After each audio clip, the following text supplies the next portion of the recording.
4 minutes remaining.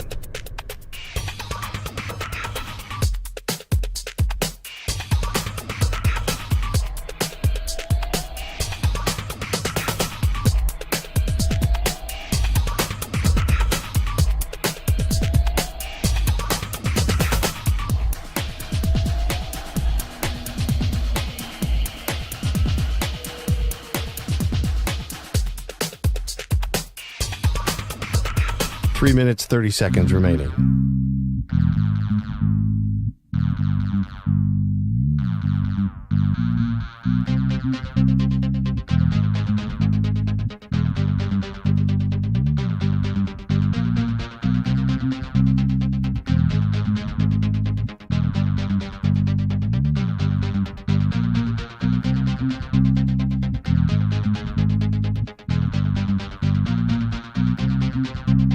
Three minutes remaining.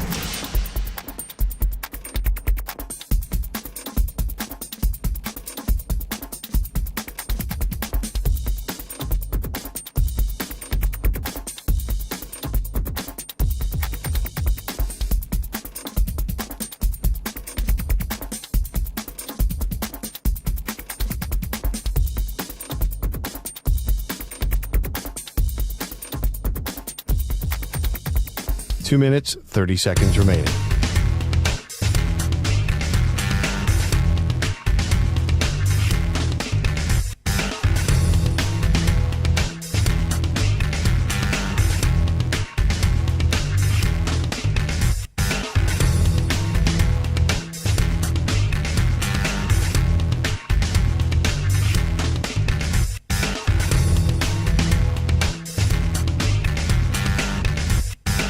Two minutes remaining.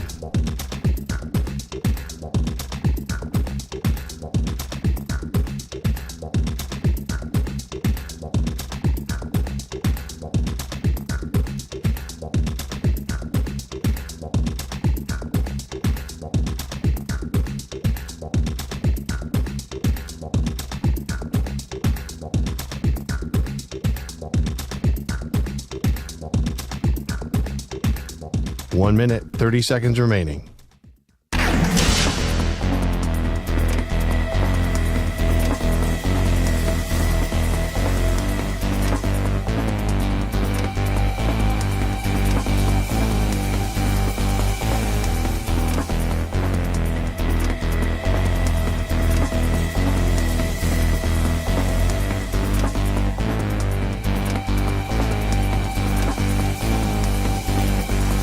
One minute remaining.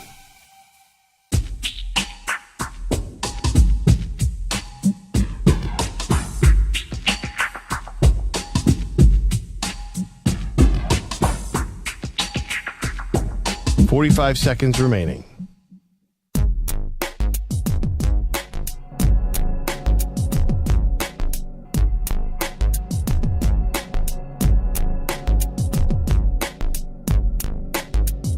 Thirty seconds remaining.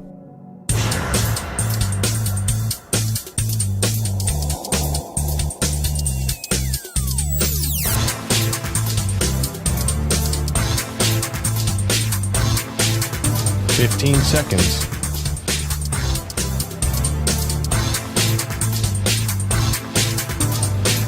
Break ends in 5 seconds.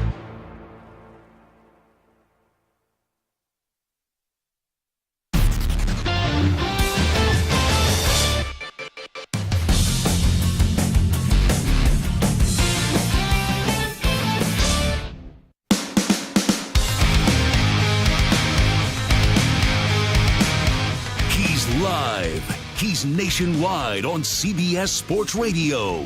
This is the Zach Gelb Show. You're always honest, Channing Crowder. Let's say you were in that Cowboys locker room. We know how great that Cowboys defense is, but the last 2 years in the postseason, the quarterback has held them back.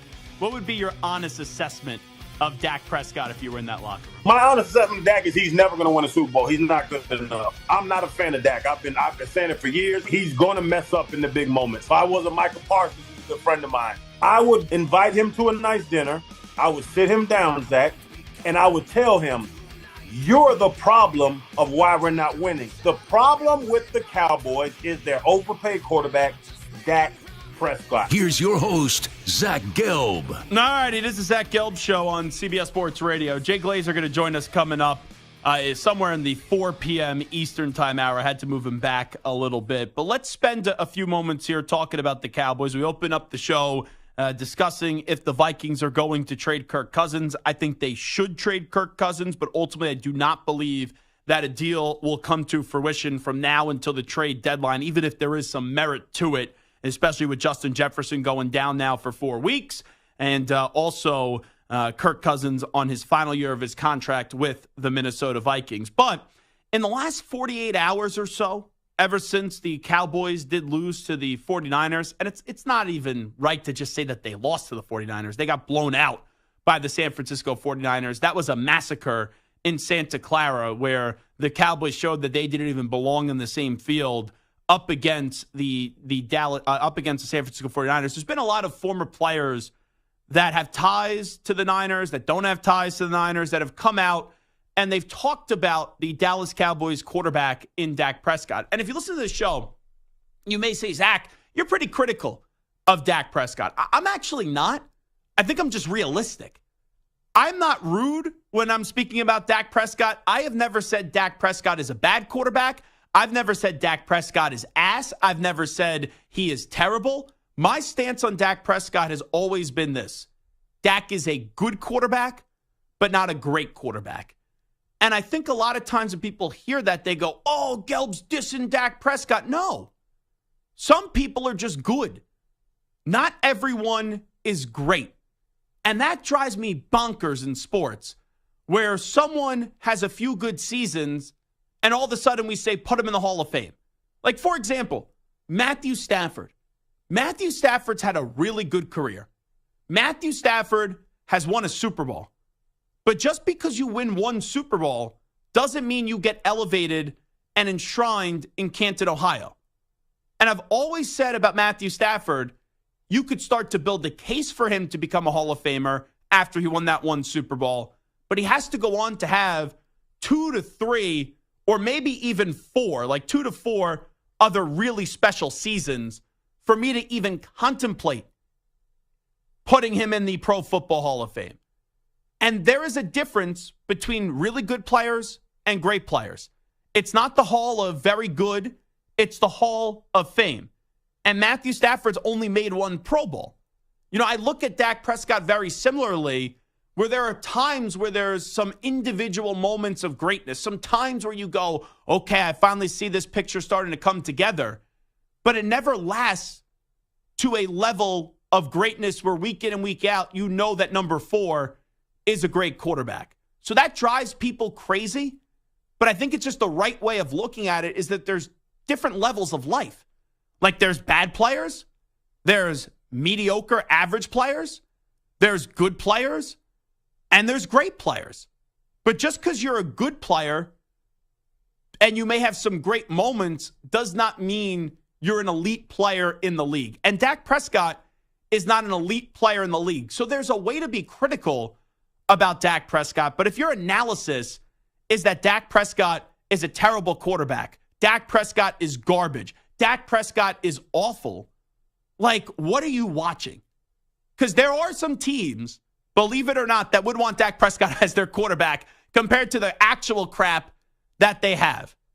And I know Rodney Harrison last week caught a lot of heat for saying that Zach Wilson's a garbage QB. He's not wrong. There are some quarterbacks, even though it's maybe harsh analysis or tough criticism, that are bad football players. Zach Wilson so far in his career has been a bad football player. But when you hear guys like Dante Whitner and LaShawn McCoy rip Dak Prescott, there's a way to rip Dak Prescott. So let's listen up. This is Dante Whitner. This is on NBC Sports Bay Area after the game where the 49ers just destroyed the Cowboys. Dak Prescott sucks. Oh, my God. Period. Right? They talk so much about Dak Prescott being a top-tier quarterback, franchise guy. I don't see it. I see them trying to cover up for what he lacks. A lot of quick throws, cutting half of the field off, and giving him easy throws. Other than that, he's not a quarterback that can drop back and really take advantage of a defense and carve it up. And today we've seen it. The 49ers defense made him look like a tier 4 quarterback.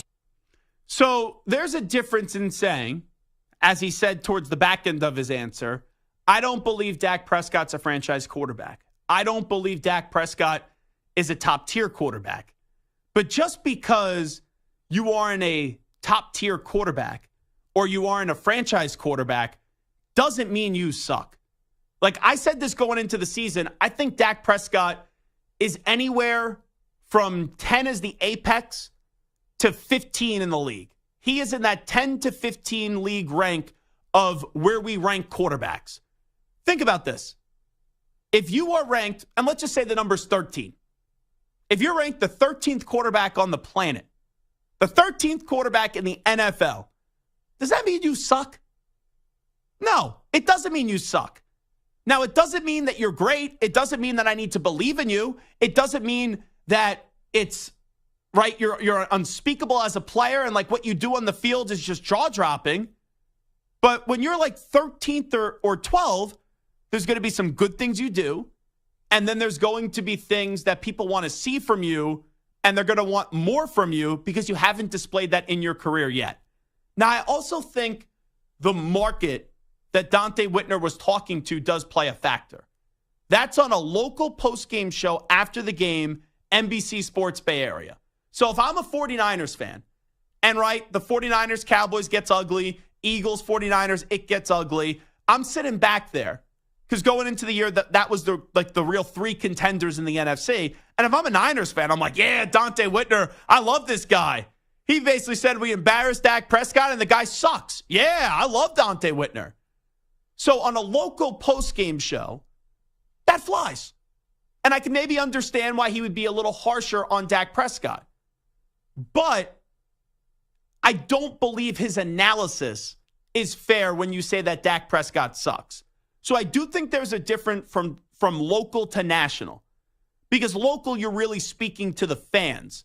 And you know who you're speaking to. And you know the one target audience, the 49er fan, that is tuning in for your show. Now, with the era of social media, not anything is just local now. It blows up into a national deal, especially when you have a pretty damn good former football player saying that the quarterback of America's team, quote unquote, sucks. Now, let's get to LaShawn McCoy. And you got to remember LaShawn McCoy's background. He's an Eagle. LaShawn McCoy is not a fan of the Dallas Cowboys. But he's doing a national show on FS1, which, what is this? What's the name of that show again, Samter? Speak for Yourself? It is Speak for Yourself? That show's, you want to talk about shows, I think that's a garbage show. If you want to say, right, LaShawn McCoy, Dak Prescott's ass, I think that show's ass. I don't believe anyone on that show actually believes what they're saying. And it's just screaming and it's just hot takes. It is really insufferable. But LaShawn McCoy's entitled to his opinion. LaShawn McCoy was a great football player, and you would think he would knows what he's talking about. But let's listen up to LaShawn McCoy's analysis as he rips Dak Prescott. Dak was what to the 49ers? It's only right I say it again. Ass. The truth is, he's not that good. Pick, pop, pop, pop, pick. You can't win like that. It should have been 3 picks. You can't win with a guy like that. So I'm in the middle on that analysis. If you're just going to say Dak Prescott is ass, I don't agree with that. If you're going to say that his performance in the game was ass, that's different. Now you can, and I think LaShawn McCoy has a legitimate gripe there in terms of you can't win with Dak Prescott. It's how you define winning. I don't think you win a Super Bowl with Dak Prescott. But let's not make Dak Prescott out to be as if he's this horrible, brutal quarterback and he's just a joke on a football field. The guy is a top 15 quarterback in the league. Now, he gets paid a lot of money. He gets paid $40 million a year. He should be playing better considering what his contract is. But that's my only point of contention with Donte Whitner and LaShawn McCoy as well. There are things to criticize Dak Prescott about. I do it all the time.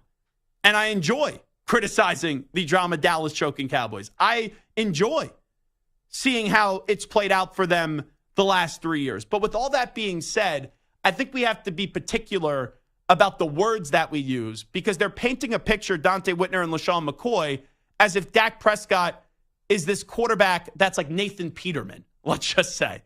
And he's the farthest thing from Nathan Peterman.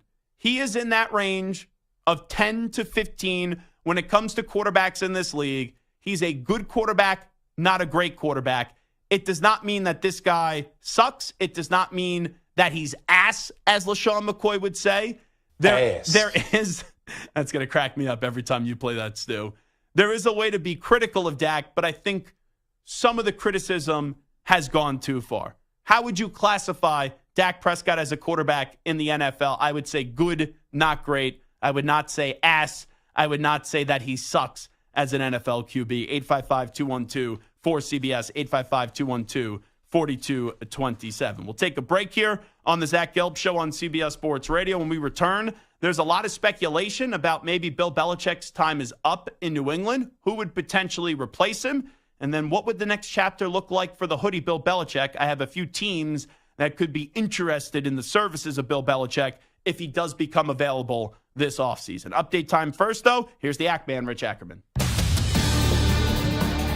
CBS Sports Radio.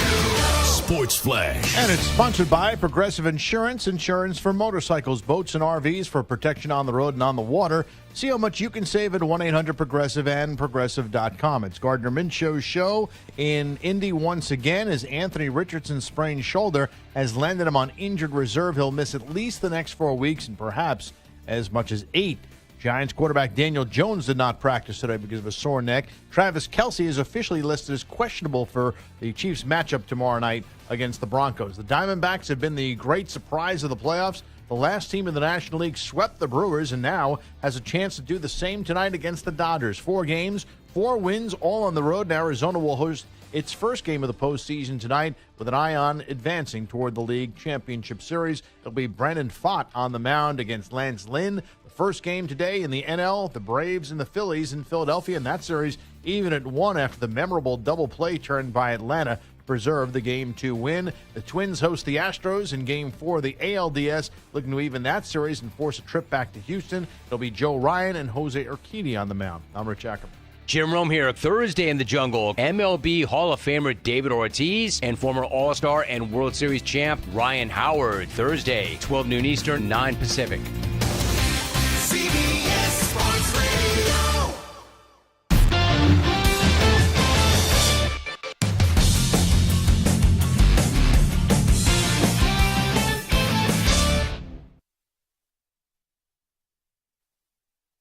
You're in a 5-minute break.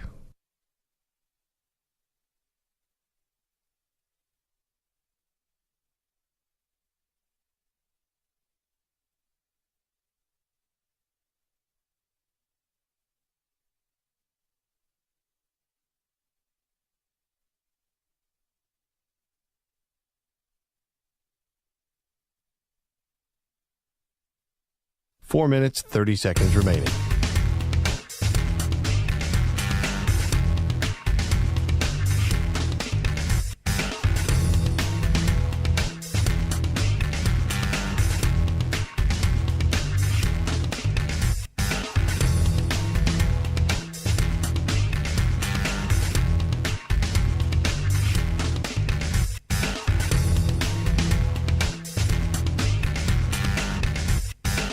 Four minutes remaining.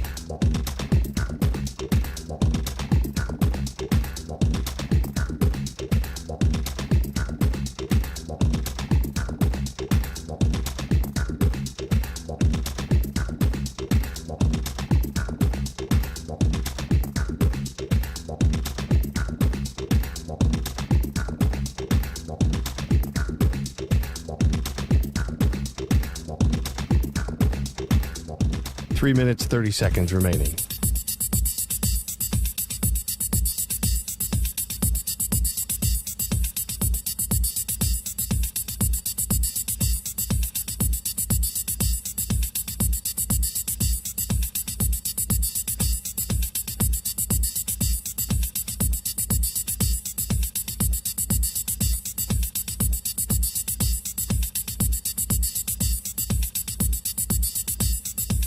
Three minutes remaining.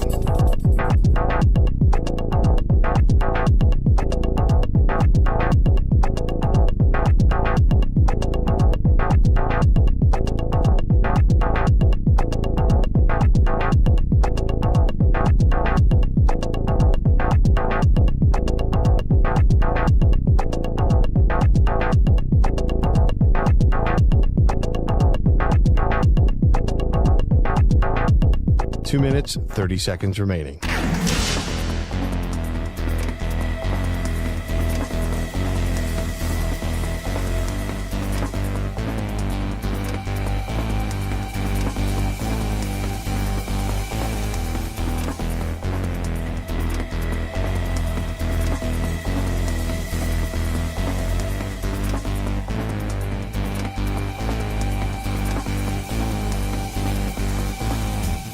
Two minutes remaining.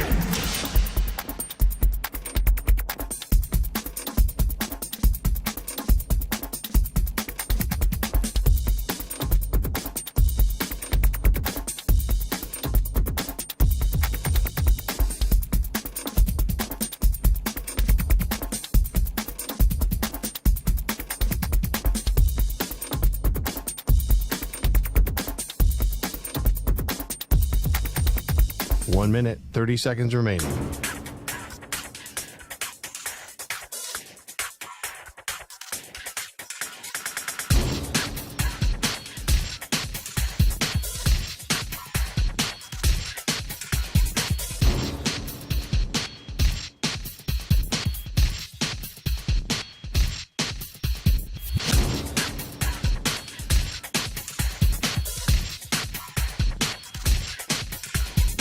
One minute remaining.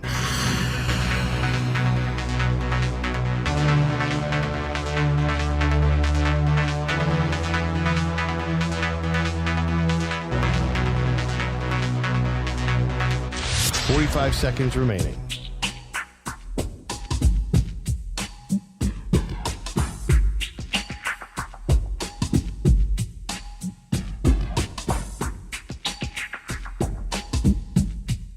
Thirty seconds remaining.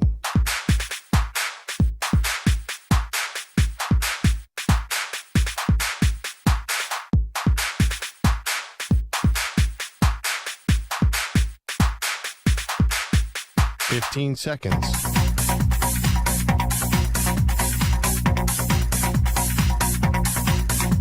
Break ends in 5 seconds.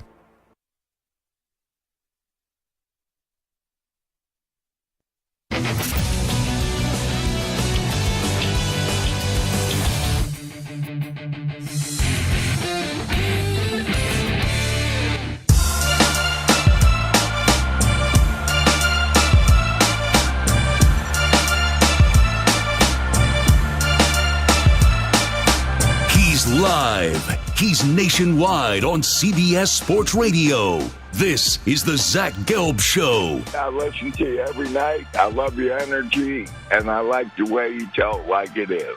Here's your host, Zach Gelb. All righty, we continue. This is Zach Gelb Show, coast to coast on CBS Sports Radio. So I was reading this report today in The Athletic that anyone thinking that Bill Belichick wouldn't get fired by Robert Kraft, or Robert Kraft wouldn't have it in him to fire Bill Belichick is wrong. So that was a report that was in The Athletic today when discussing the future of the New England Patriots. So two ways this conversation goes. I do not believe that the Patriots are going to fire Bill Belichick after this season. The only way that I think he gets fired is if Robert Kraft says you need to do X, Y, and Z, and Bill Belichick basically tells him to take a hike, and he's not going to listen to Robert Kraft, and he's going to operate the organization the way that he wants to operate the organization. So I guess there is a chance that he could get fired if he does not want to listen to Robert Kraft, because the last 2 years, when he still had carte blanche in the organization, it has not worked out well these last 2 seasons, coming off a playoff berth after Mac Jones' rookie season.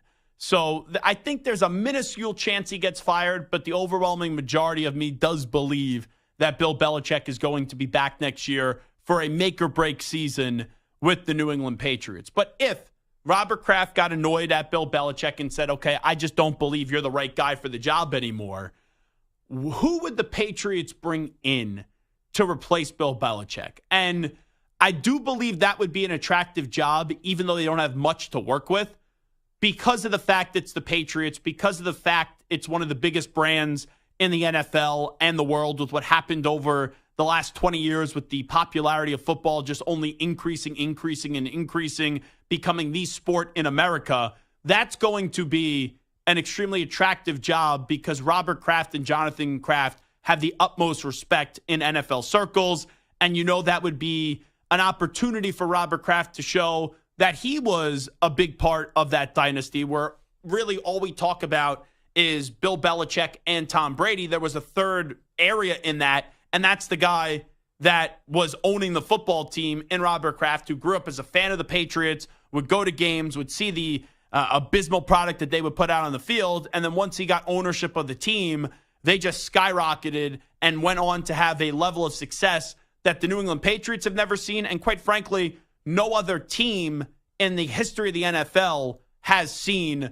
We've had other dynasties, but not to the level of the Patriots, where they've won 6 Super Bowls just in one era. Like, you look at the Steelers, we know how many Super Bowls the Steelers have won, but they've won Super Bowls over multiple eras, where for the Patriots, when they were winning Super Bowls, it was attached with 3 names: Kraft, Belichick, and Brady. So I could see a very motivated Robert Kraft to try to take control of the conversation and saying, hey, I won with Bill, I won with Brady, and I could win without Bill and without Tom Brady as well. And also eventually his son is going to become the main point person of the team with how up in age Robert Kraft is getting. And it's kind of tough to predict who's going to be available, because part of me says, yeah, it's a very attractive job. The other is, can maybe some people say you don't want to be the guy that replaces the guy. You want to be the guy that replaces the guy that replaces the guy in that conversation. But one name that I gravitate towards right away is someone that's currently employed by a team. I know he signed a contract extension for years to come. It's always ambiguous with contract extensions. And that was back in February of 2022. But it's actually a former Patriot. And I don't think you need a former Patriot to replace Bill Belichick. But one of the better coaches in the league, a guy that has won with less and not always the most talented roster, is Mike Vrabel.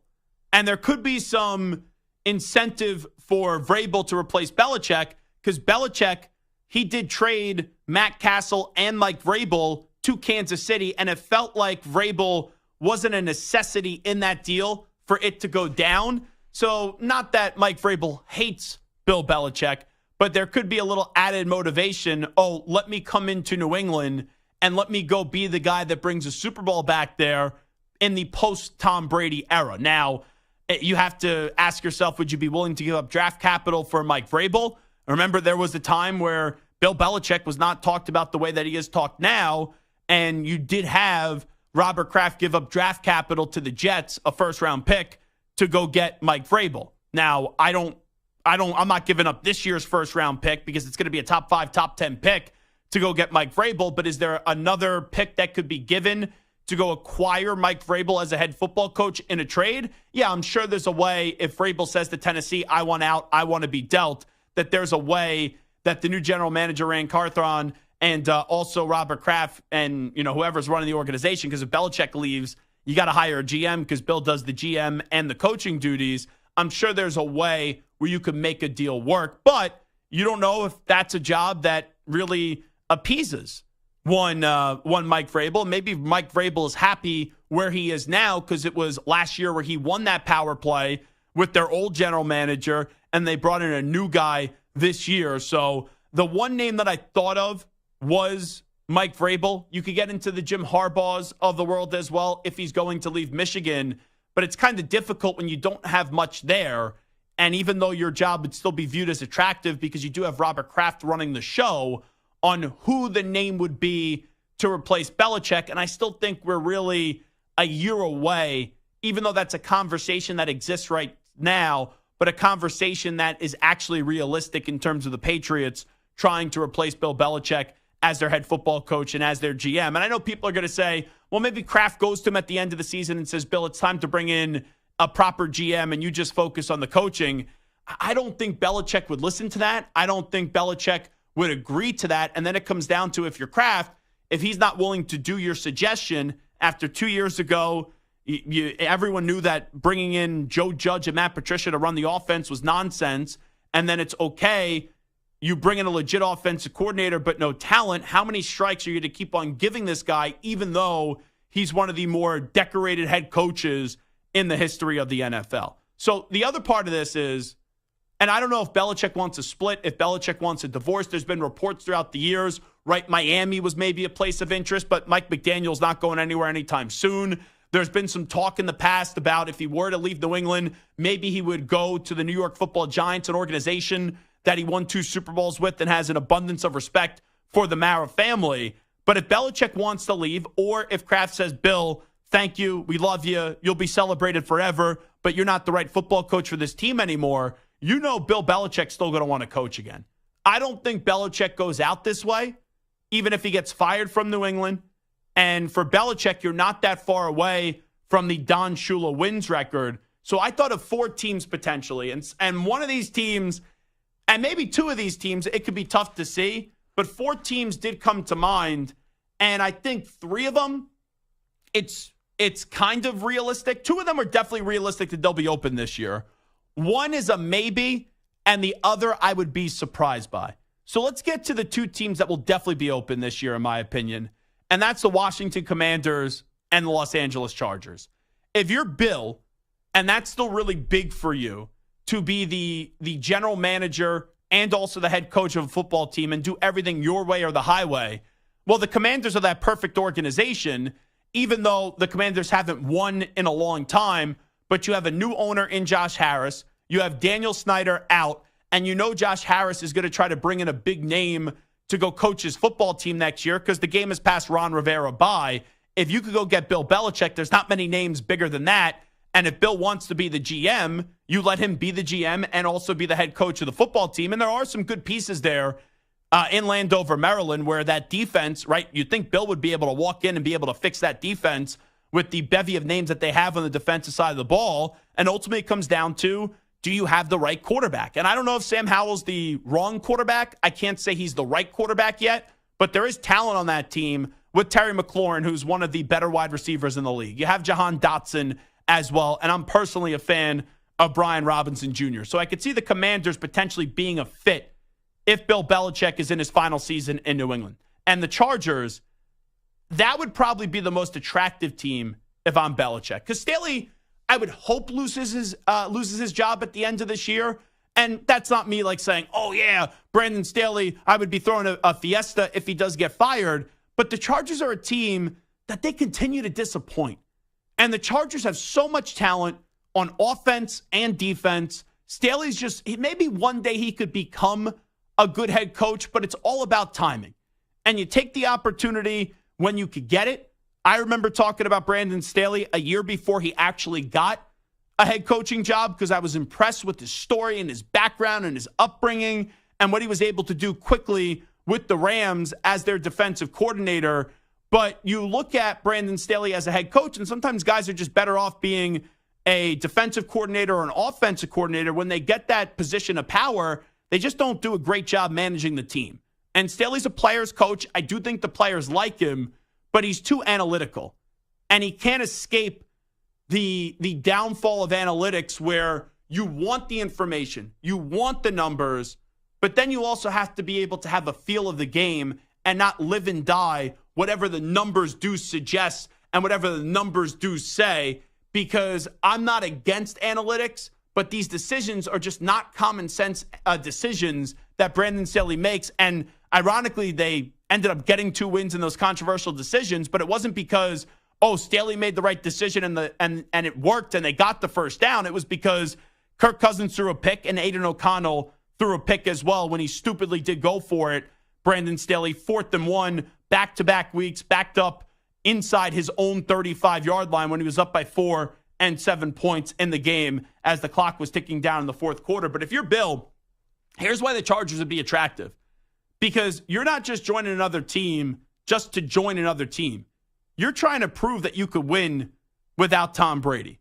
And I think some of that conversation gets stupid at times and we give too much praise to Brady, or there have been years where you give too much praise to Bill. I've always said, if you had to make me pick one or the other, I would pick Tom Brady because players win championships, but that doesn't diminish what Belichick did. There were some years where they won because of Bill more. There were some years where they won because of Brady more. But if you're Belichick and you fall into the trap of what people are saying about you, that, oh, it was all Tom Brady in New England, you want to go to a place where you have a leg up. And he would have a leg up with Justin Herbert, with Keenan Allen, with Mike Williams, with Quentin Johnston, who they drafted at TCU, if Austin Eckler is still there, with Bosa and Derwin James and just the names that they have on the defensive side of the ball, Khalil Mack as well. Heck, we've seen the Patriots before in the past beat the Chargers when the Chargers have had superior talent compared to the Pats in a lot of other positions outside of the quarterback. The Chargers would be a destination where they're the right coach away from really becoming a contender in the NFL. And I do think Bill would be really good for that organization. But is the Spanos family going to spend the money? And that's what it comes down to. And are they going to eat the money that it takes to get rid of Staley and then also go pay Bill Belichick the lucrative salary that he is going to demand? And the final two, I'll throw out the Giants. And I don't know how realistic it is because Daboll won Coach of the Year last year. And now this is trending in the wrong direction. Joe Schoen is the GM who's very close with Brian Daboll, going back to their time together through the Brandon Beane connection with the Buffalo Bills when they were in that organization working together. If McDermott has another playoff blunder and you think that it's time to bring in a new coach, could we imagine Bill Belichick where he has just dominated the Bills and Bills fans can't stand him if he goes to Buffalo and he's the last piece, the missing piece to get the Bills over the hump to go win a championship? This is almost when people were throwing out Tom Brady going to the Dolphins. As a Patriot fan, it just doesn't feel right in the AFC East ever seeing, right, Brady potentially play for the Dolphins or Belichick roaming the sidelines at Orchard Park. And I think for Bills fans, that would be tough. I think for Patriot fans, that would be tough. But if the Bills get Bill Belichick and you end up winning, you've gone from 20 years of cursing out Bill to then you'll ever genuflect forever to Bill Belichick if you're a fan of the Buffalo Bills. And then finally, it's the it's the Giants. Sorry, I started with the Giants and then I started talking about the Bills and then I combined both together. But the Giants are another team where if they do move on from Brian Daboll, then Bill would be interested just because of the respect that he has for that organization. So those are four early destinations. I think the Commanders and Chargers will definitely be open. The Bills, I don't know if they will be open because of how much Beane and McDermott get along, and the Bills look like they'll be a good team. And then the Giants, it's do you want to throw yourself into this kind of hopper again where for the last 10 years or so, ever since getting rid of Coughlin, it seems like every 2 years the Giants are looking for a new coach. And I do think Daboll's a good coach, but it just shows you can only go so far in the NFL if you don't have the talent. And last year, right, had a great year in year one with not a lot of talent. They don't have the talent. And then teams do end up catching up and adjusting and adapting to what you do best if you just have deficiencies on both the offensive and defensive side of the ball with the lack of talent that the Giants do currently possess in the NFL. Okay, we'll take a break here on the Zach Gelb Show on CBS Sports Radio. Coming up in the next hour, Jay Glazer will join us. We'll do a little news brief as well. And we'll also talk about the three rookie quarterbacks that are playing in the NFL right now. One going to be out for a while, and Anthony Richardson with the Indianapolis Colts. So a whole lot more football cooking for the next 2 hours. Hour number one in the books. We're coming on back. It is the Zach Gelb Show right here on CBS Sports Radio.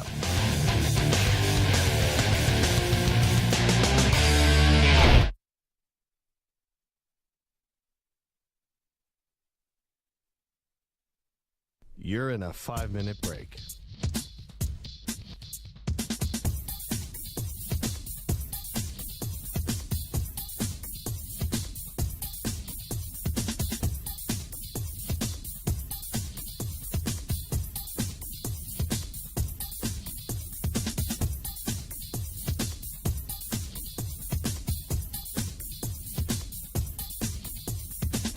Four minutes, 30 seconds remaining.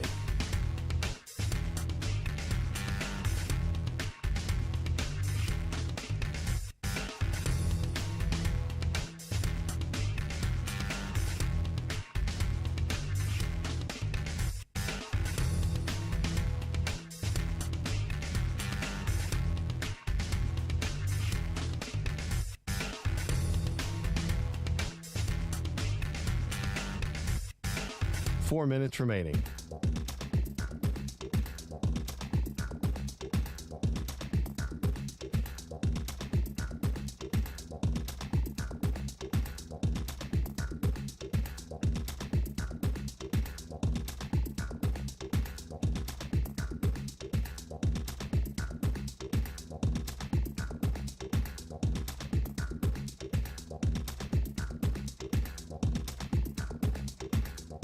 3 minutes, 30 seconds remaining.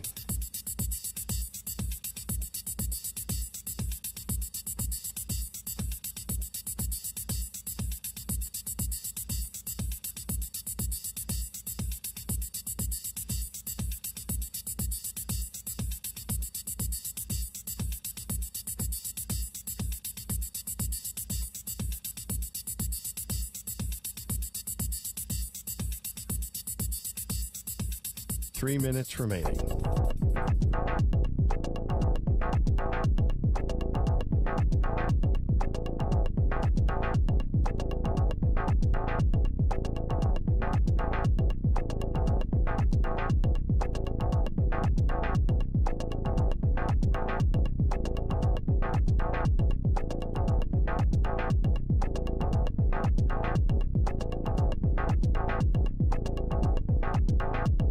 Two minutes, 30 seconds remaining.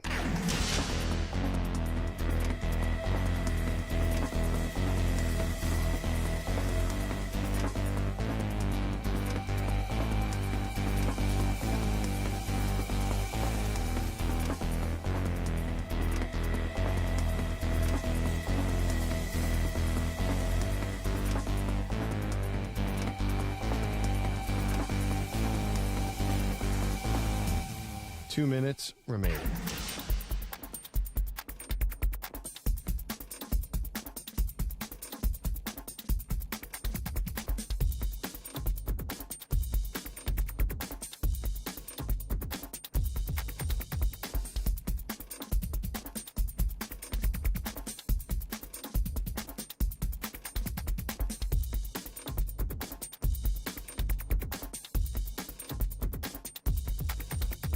One minute, 30 seconds remaining.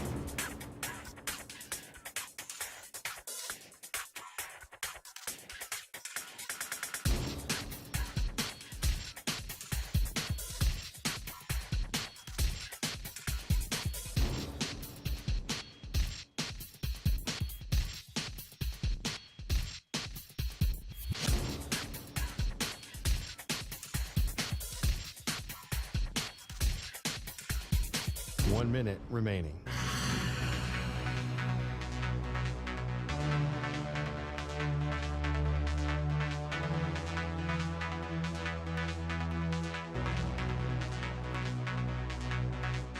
Forty-five seconds remaining.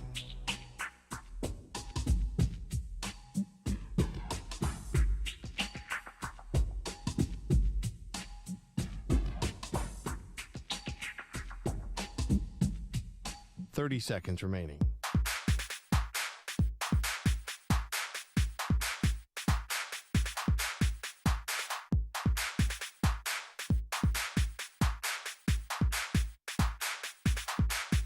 Fifteen seconds.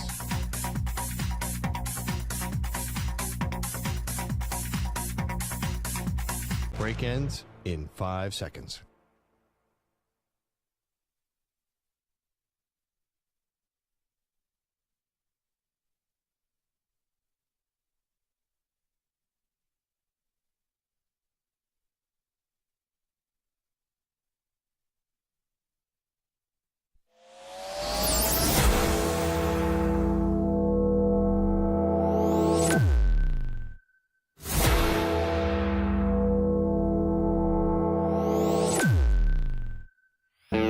He's live. He's nationwide on CBS Sports Radio.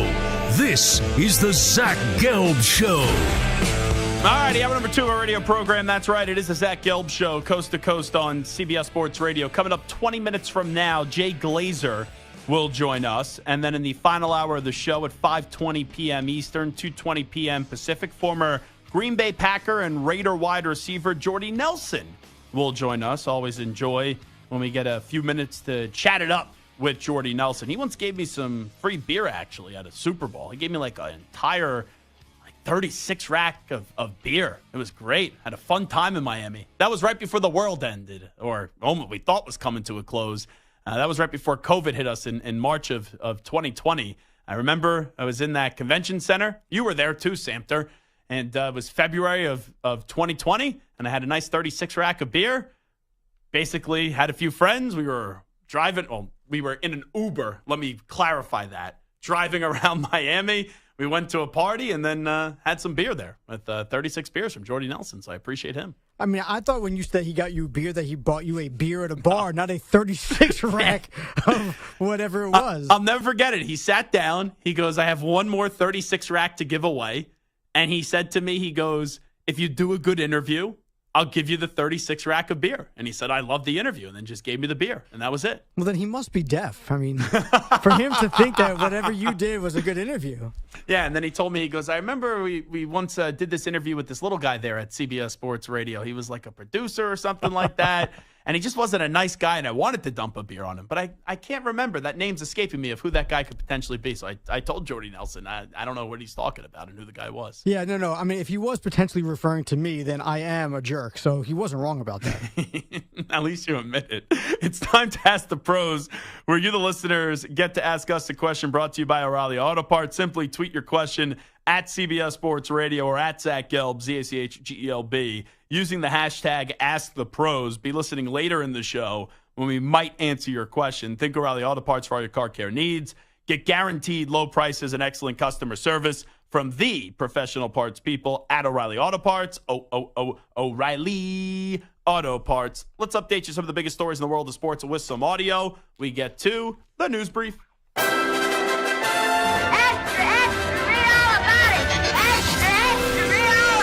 Time for your daily news brief. We get you caught up on the rumors, reports, and reconnaissance from the day in sports. Alrighty, let's start off with Aaron Rodgers on the Pat McAfee show yesterday. No, we're not going to play you the audio of Aaron Rodgers trying to start a war with Travis Kelce over Travis Kelce endorsing the vaccine with Pfizer. But here is Aaron Rodgers, the former quarterback of the Green Bay Packers, commenting on Jordan Love's bad game that Stuart Kovacs thoroughly enjoyed as the Raiders somehow, some way, found a way to get a victory on Monday Night Football, courtesy of the Pat McAfee show.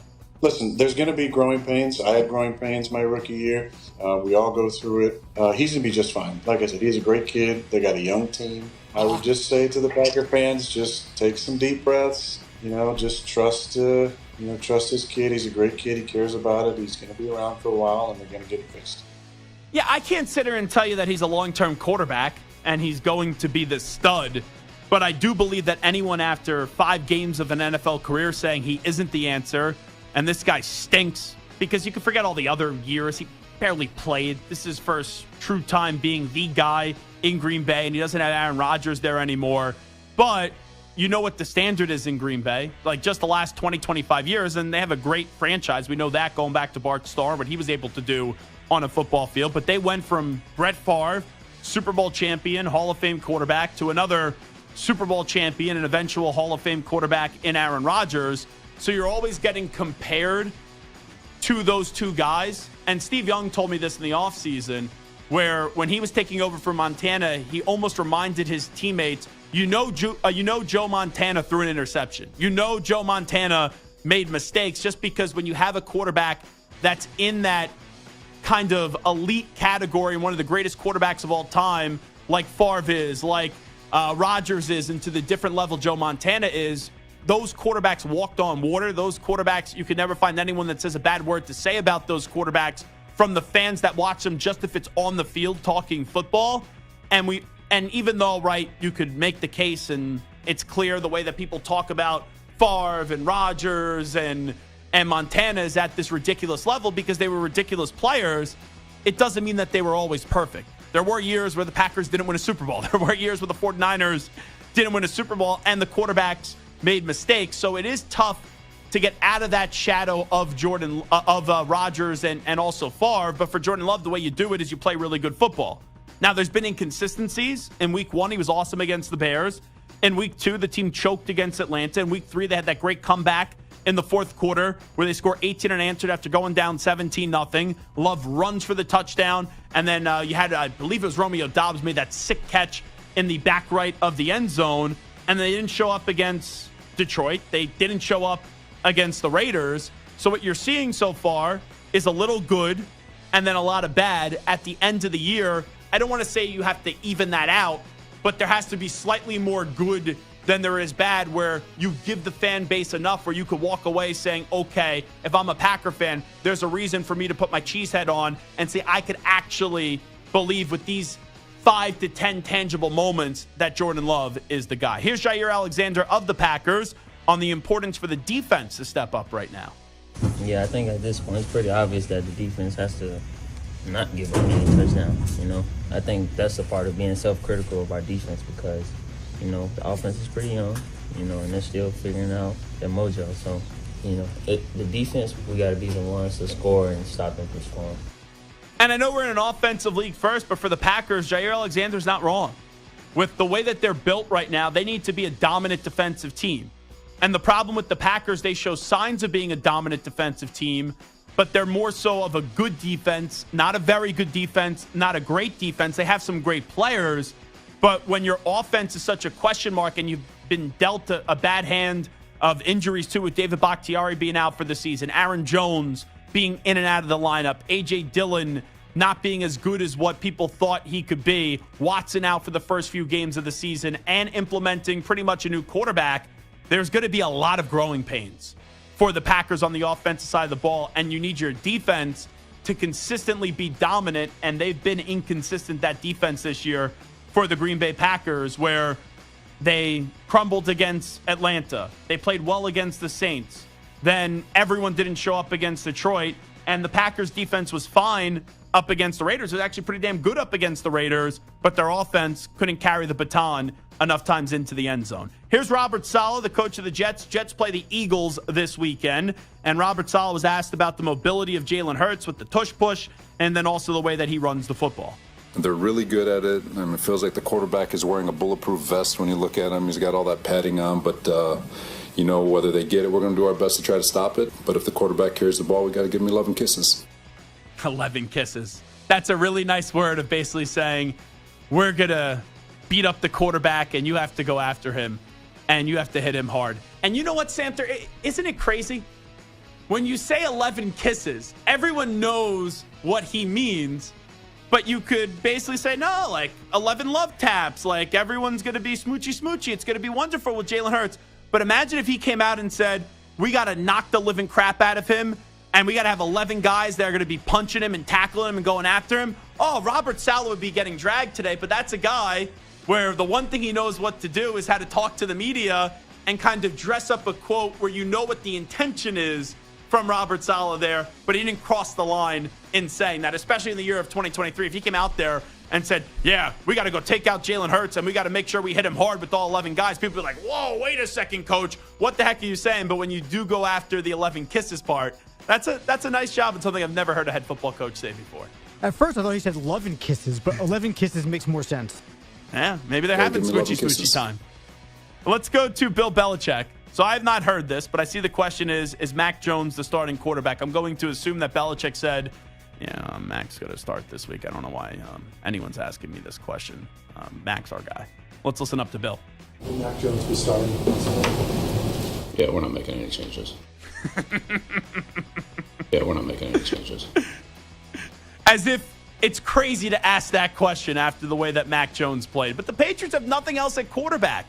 I know Bailey Zappi, it was be happy for Zappi. He played 2 good games last year.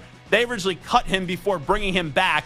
What happened to the Cunningham kid? I think he's still on their practice squad, but he looked pretty damn good, the Louisville quarterback, in preseason. I don't think they're there yet in benching Mac and not starting him the next week, but they got to be getting pretty close. But then what are you going to? And it's clear they don't believe in any other quarterback on the roster. And how could you expect any of these other quarterbacks to have success? That's why I would think maybe Cunningham, because he just is mobile and you can have him run all over the field. Let's go to the Penguins fans. That horn, go Pens go, is so obnoxious. I was watching this game last night. You get Crosby up against Bedard, the debut for Bedard. The Blackhawks had a nice victory, come from behind, and Bedard did get an assist in the game. Here are the Penguins fans, though, opening up the season, and they're talking about their football team and their dreadful offensive coordinator in Matt Canada.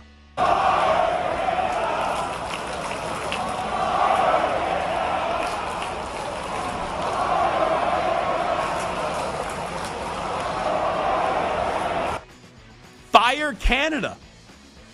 So even the Penguins fans, when you're there to start your hockey season, the most exciting part, because the Penguins, right, they're a fringe playoff team. I don't think they're a real threat to do damage, but if they make the playoffs, it wouldn't surprise anybody, especially when you still have Sidney Crosby. I love how the Steelers fans go to that game, coming off a win, too, where the offense is putrid, and you did have the one Pickett to Pickens play. Those fans are chanting Fire Canada. I kind of actually love it. That's great.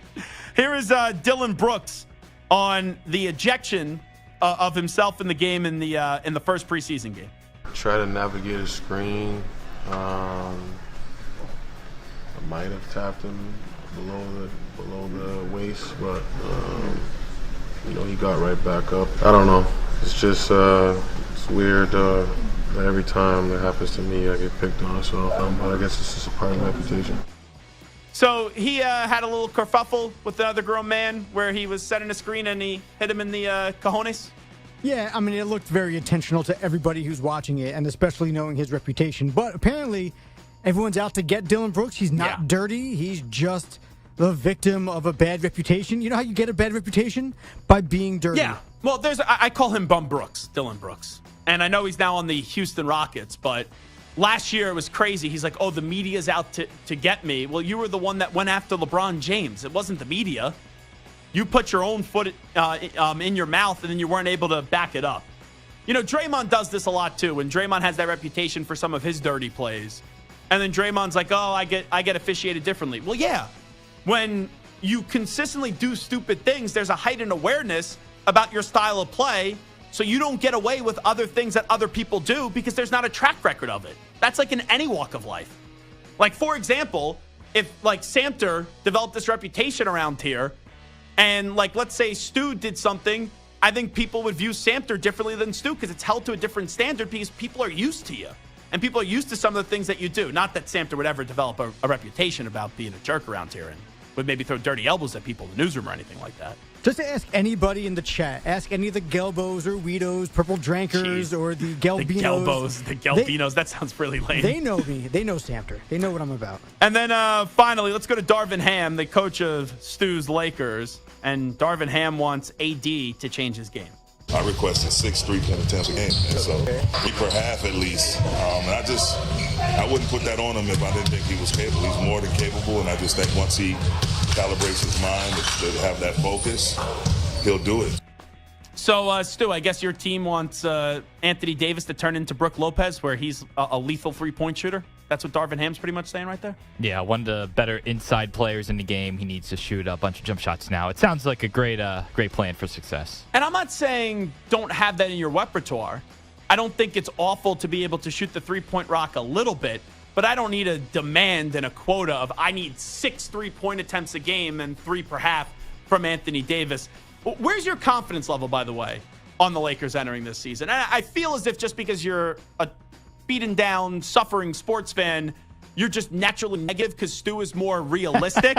I'm going to imagine that you're not all that optimistic with the Lakers entering this year. I think they're the third best team in the West. I don't think they're a title contender. I think they're a little bit behind, the Suns. The Suns, I think, are a very talented team. It's just Nuggets, Stu. And the Nuggets, they got there last year. I think they're third behind those teams. The Nuggets, to me, are the best team in the West. Then it's the Suns. Then after that, I think that third spot is up for debate. The Lakers are in that conversation. Yeah. The Warriors are in that conversation. The Sacramento Kings, no one talks about them, but they're a heck of a team as well. There's a few other teams that are in that conversation. We'll see if Memphis can get things figured out with Ja Morant when he comes back from the suspension. But I look at the Lakers as health still being the biggest problem. And this is something LeBron's never had to deal with. Ever since going to LA, LeBron has been hurt and his body is breaking down, but he still puts up these great numbers. And Anthony Davis is always hurt as well. If they're healthy at the same time, you see what can happen. You just got to be healthy in the big dance, and then you could go to a Western Conference Finals, but I just don't trust that team to be healthy. So I think the Lakers, and maybe this has been the definition of the show so far, they're a good team. They're not a great team entering this season. I don't expect them to be holding up that Larry O'Brien trophy at the end of the year. All righty, that's a news brief. It is the Zach Gelb Show on CBS Sports Radio. We'll come on back. Jay Glazer is going to join us. Is there a chance that Kirk Cousins is going to wind up with the New York Jets? And is Bill Belichick on the hot seat? And is there a chance that Robert Kraft will say bye-bye to his legendary coach after this season? Coming on back with NFL Insider for Fox Sports, Jay Glazer, right here on the Zach Gelb Show. You're in a 5-minute break.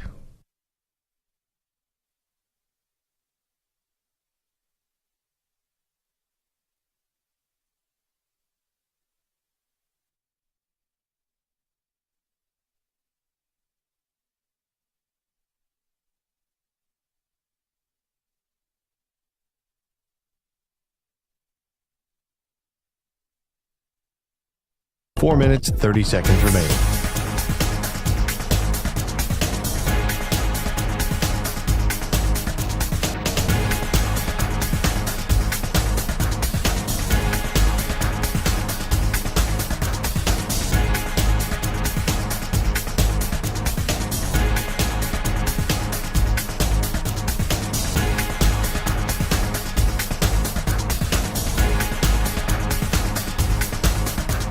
Four minutes remaining.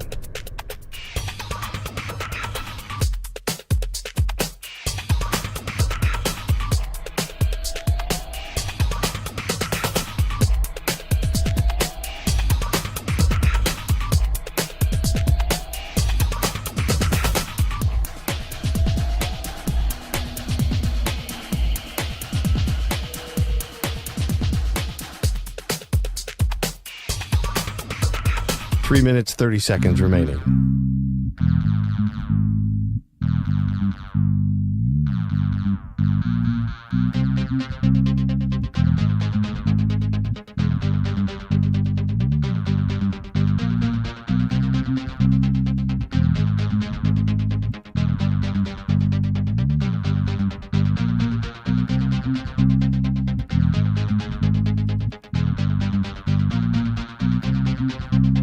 Three minutes remaining.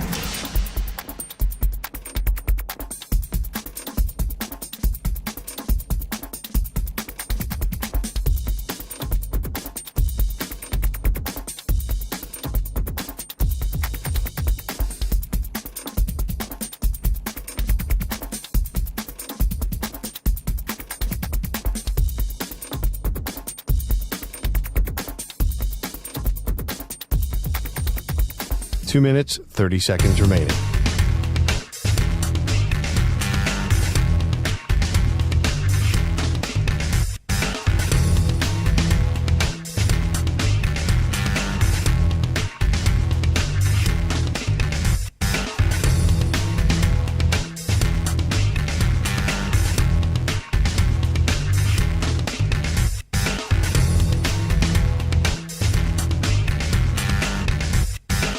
Two minutes remaining.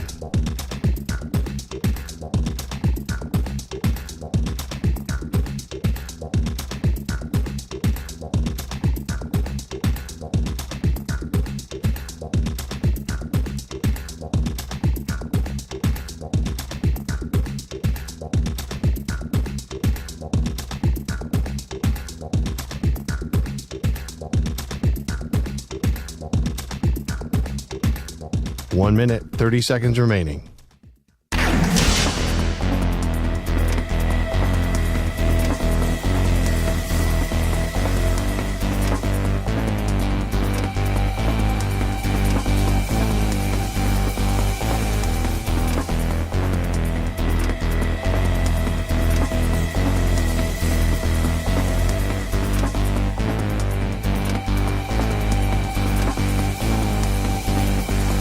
One minute remaining.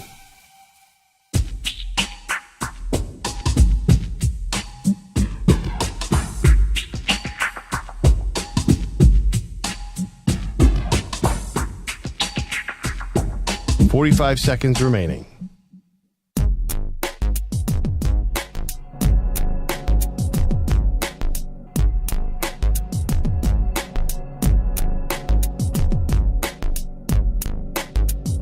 .30 seconds remaining.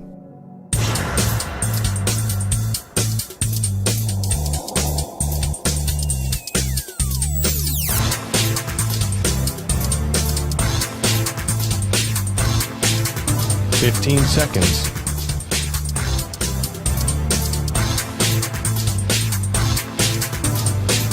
Break ends in 5 seconds.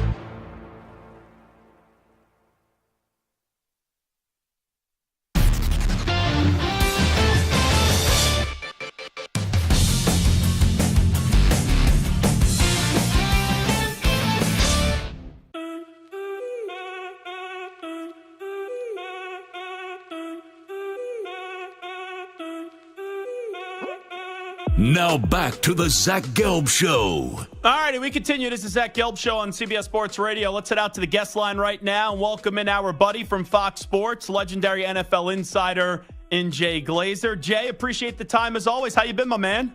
Good, brother. How you doing, man? Well, I'm doing fantastic. So I know you're here today. We'll talk some football in a bit, but you want to discuss your diagnosis and your journey with dealing with ADHD. Just tell me a little bit more about your story throughout the years. I think anybody who's seen me over the years going, yeah, well, that's a shocker. He has ADHD, but it's ADHD Awareness Month. So I've teamed up here with Gelb, which is for the first time I've had a medication that's helped me. And it's a non-stimulant. But look, I got diagnosed in 1989 with ADHD. And obviously I've written a book now on my mental health struggles. I got ADHD and depression and anxiety, throw some bipolar in. I got diagnosed in 89 before anybody knew what it was. And I got kicked out of my first college. People don't know this.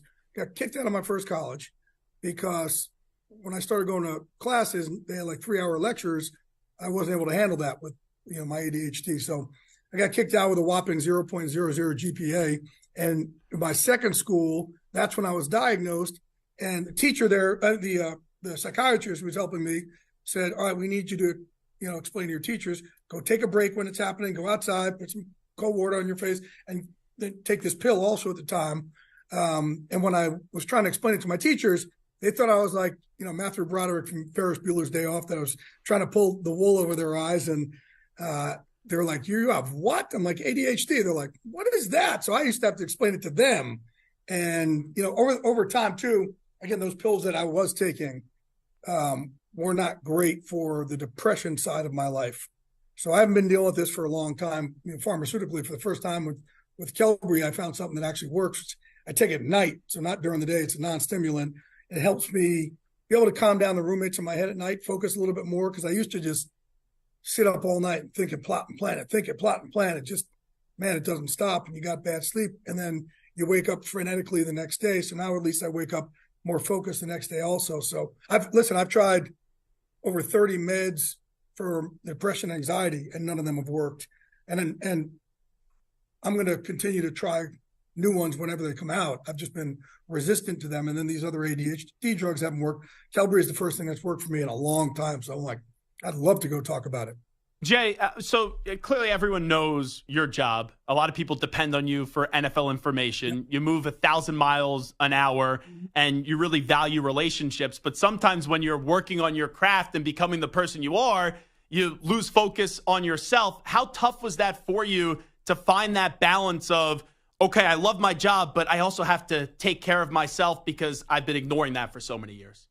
I never did until this year. And really till I came out with all my struggles. And it did get to the point, look, this is something that I deal with every day of my life. And I didn't sign up for it. I know people will look at me and go, "Oh, come on, quiet Glaze, your life is great." My life is great. But between my ears sucks. And like I said, I didn't sign up to wake up every day in this gray and thinking the sky's falling and the world's against me. And sometimes it's worse than other days. But I never really gave myself grace and compassion or learned how to deal with it. I just went. I was just relentless, whether it's after the scoop or after different jobs or after my career. But eventually you've got to be able to do some self-care. That wasn't in my repertoire until now. And thank God I started before it was too late. But there were times in the last couple of years I'm like, it's starting to feel like it's going to be too late. So now because I've opened up and I've talked to people, being able to give mental health issues words, that was important for me. God blessed me with the ability to communicate. I wanted to tell people what depression feels like and anxiety feels like and ADHD feels like, so they could start talking to other people and if you could have the words, you can open up. And for me, by opening up, I built my team a lot stronger. And I've been able to be of service to people better by giving a word so they could have the talk with their husband or wife or kids. Or I've had grandmas tell me thank you for the first time in 80 years. Wow. I could describe to my husband and kids and grandkids what I struggle with. That's pretty damn powerful, and nothing I ever thought my darkness, the type of light my darkness would ever lead to. Were you ever close to saying, I need to give up my job, I need to get out of the spotlight to really focus on yourself? No, but I've been close to, a lot of times I've said, man, I hope tomorrow doesn't come. So it's been bleaker than that.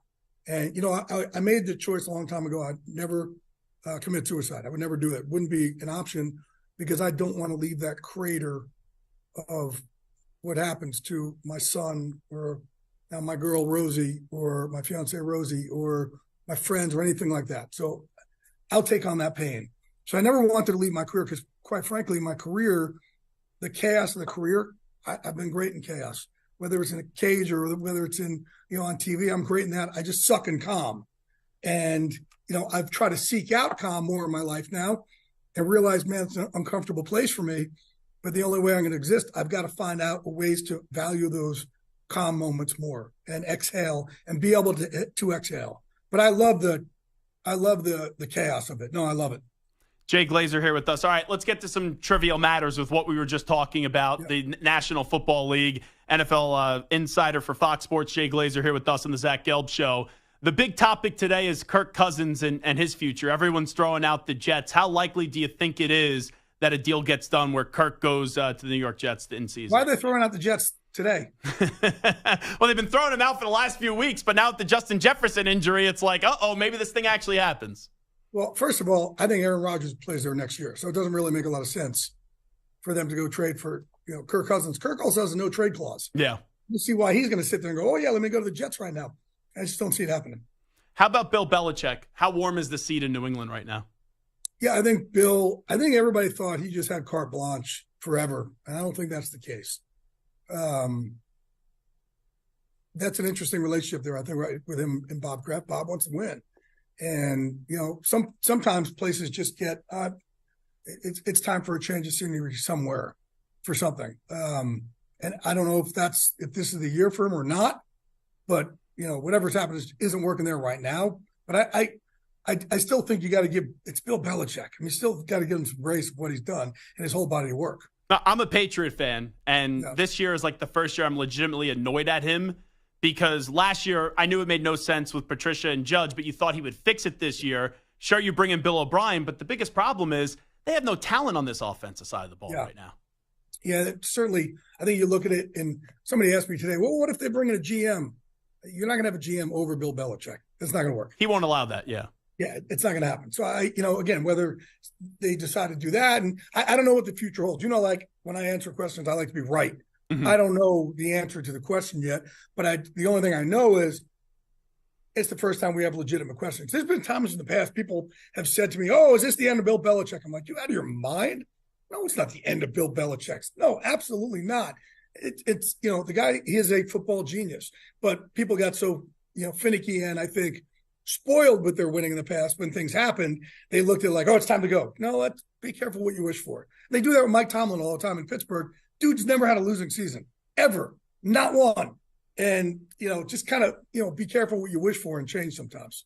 How about what the Texans are building right now? Because they've impressed a lot of people through the first 5 weeks, Jay. I think it's DeMeco Ryans, man. I mean, it's great. And I think, look, players or coaches like DeMeco Ryans, Dan Campbell, Sean McVay, guys that are so authentic, I think they resonate more now with players than ever before. And what I mean by that is players nowadays, nothing's real in their life, right? They look on these things, they look on these phones, and you're looking at social media and you're seeing things that are just fake. It's filtered. It's a highlight of someone's day. It's not real. Or on Twitter, a bunch of bots are hating on you, right? So you have so much fake stuff in your life. If you can get people who are real and make you feel real, it's going to resonate with you. And because they're getting so much hate, I think the old world way of just beating guys down it's not effective as effective as it used to be. It's almost like you got to kind of almost tell guys, instead of telling them what you don't want now over and over and over, you got to coach them up what you want. You mentioned Dan Campbell. In the NFC, we know the Eagles and 49ers are Super Bowl contenders. How many other Super Bowl contenders do you kind of look at with what you've seen so far and say, okay, those are the contending teams in just the NFC? Yeah, look, I think those two teams you're talking about are head and shoulders right now above everybody else. Dallas, I still think when they're clicking, you could see what they do. But Detroit just keeps growing, and they keep growing and keep growing. So, look, we don't know who it's going to be usually till week 14. Yeah. See whoever's healthiest, right? And look, the 49ers last year, you wouldn't have thrown them in this mix.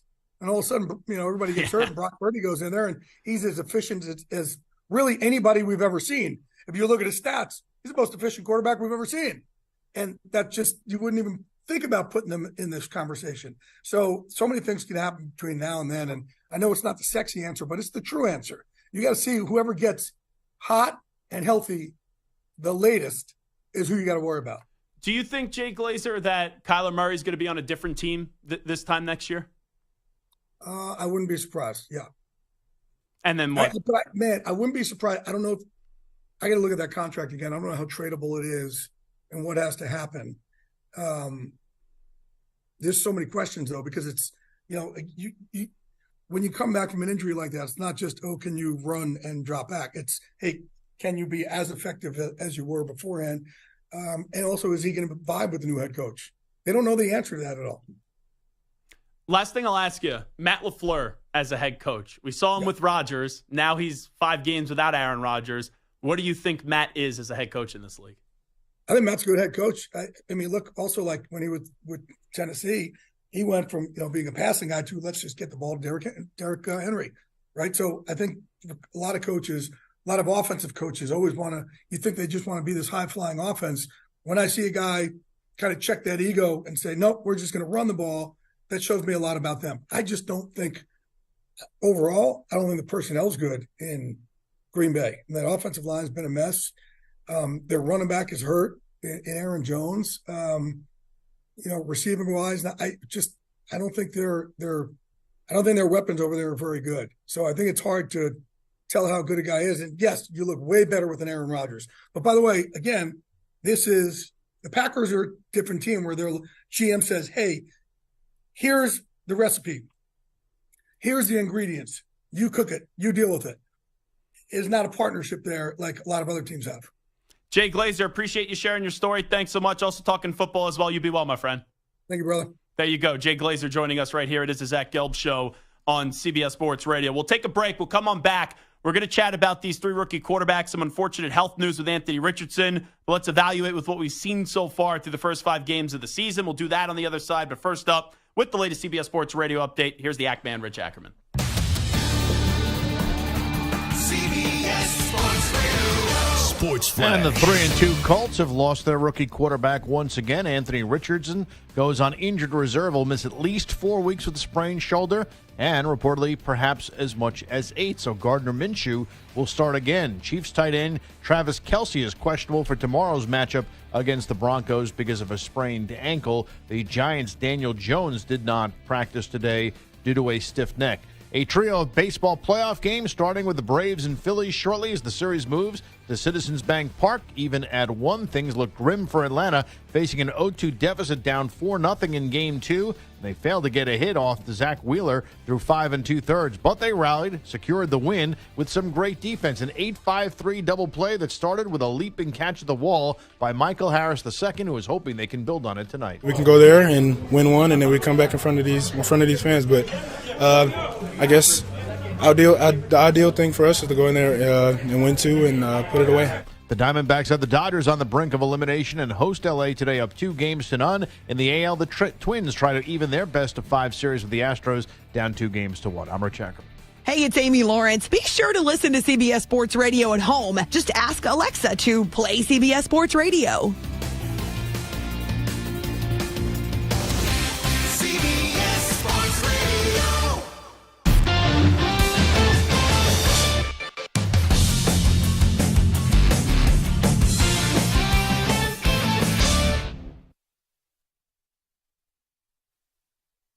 You're in a 5-minute break.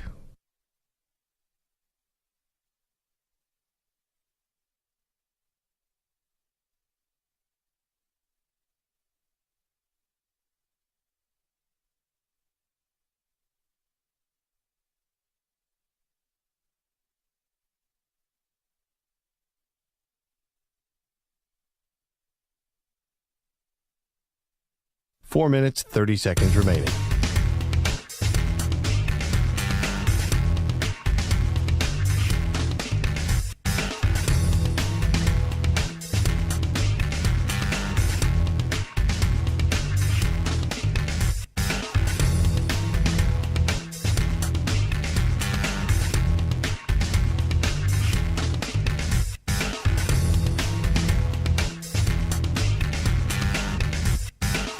Four minutes remaining.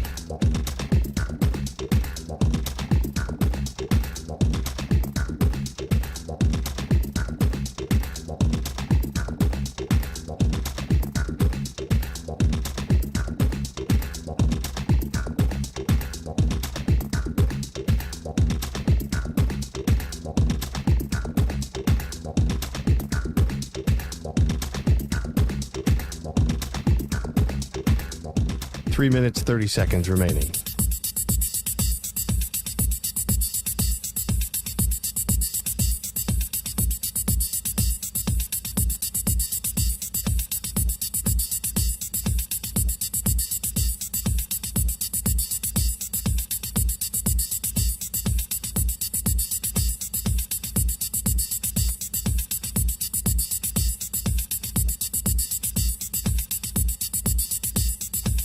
Three minutes remaining.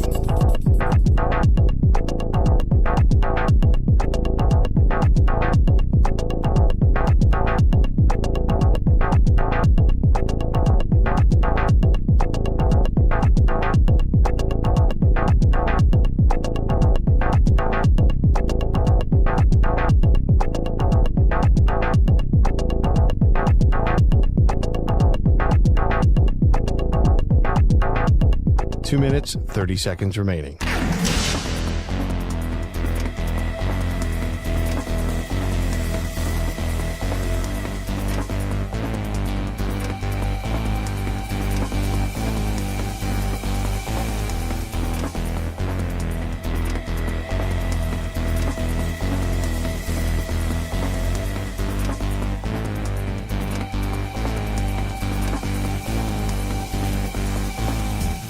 Two minutes remaining.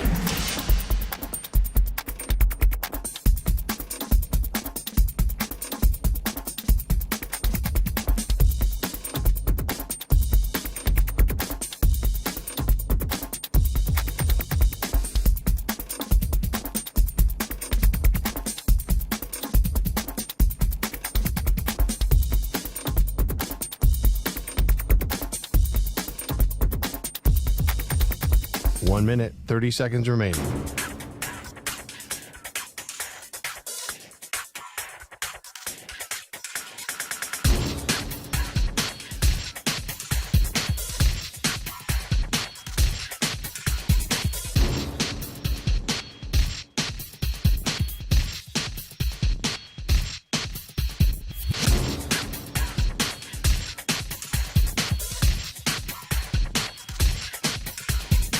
One minute remaining.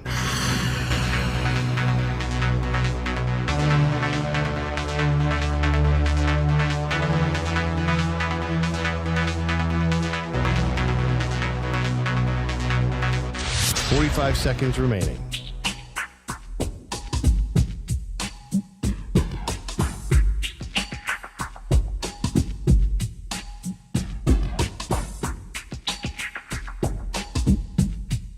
Thirty seconds remaining.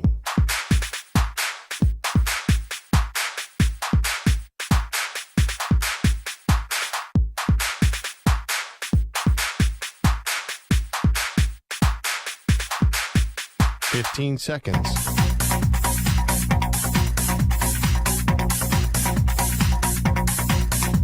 Break ends in 5 seconds.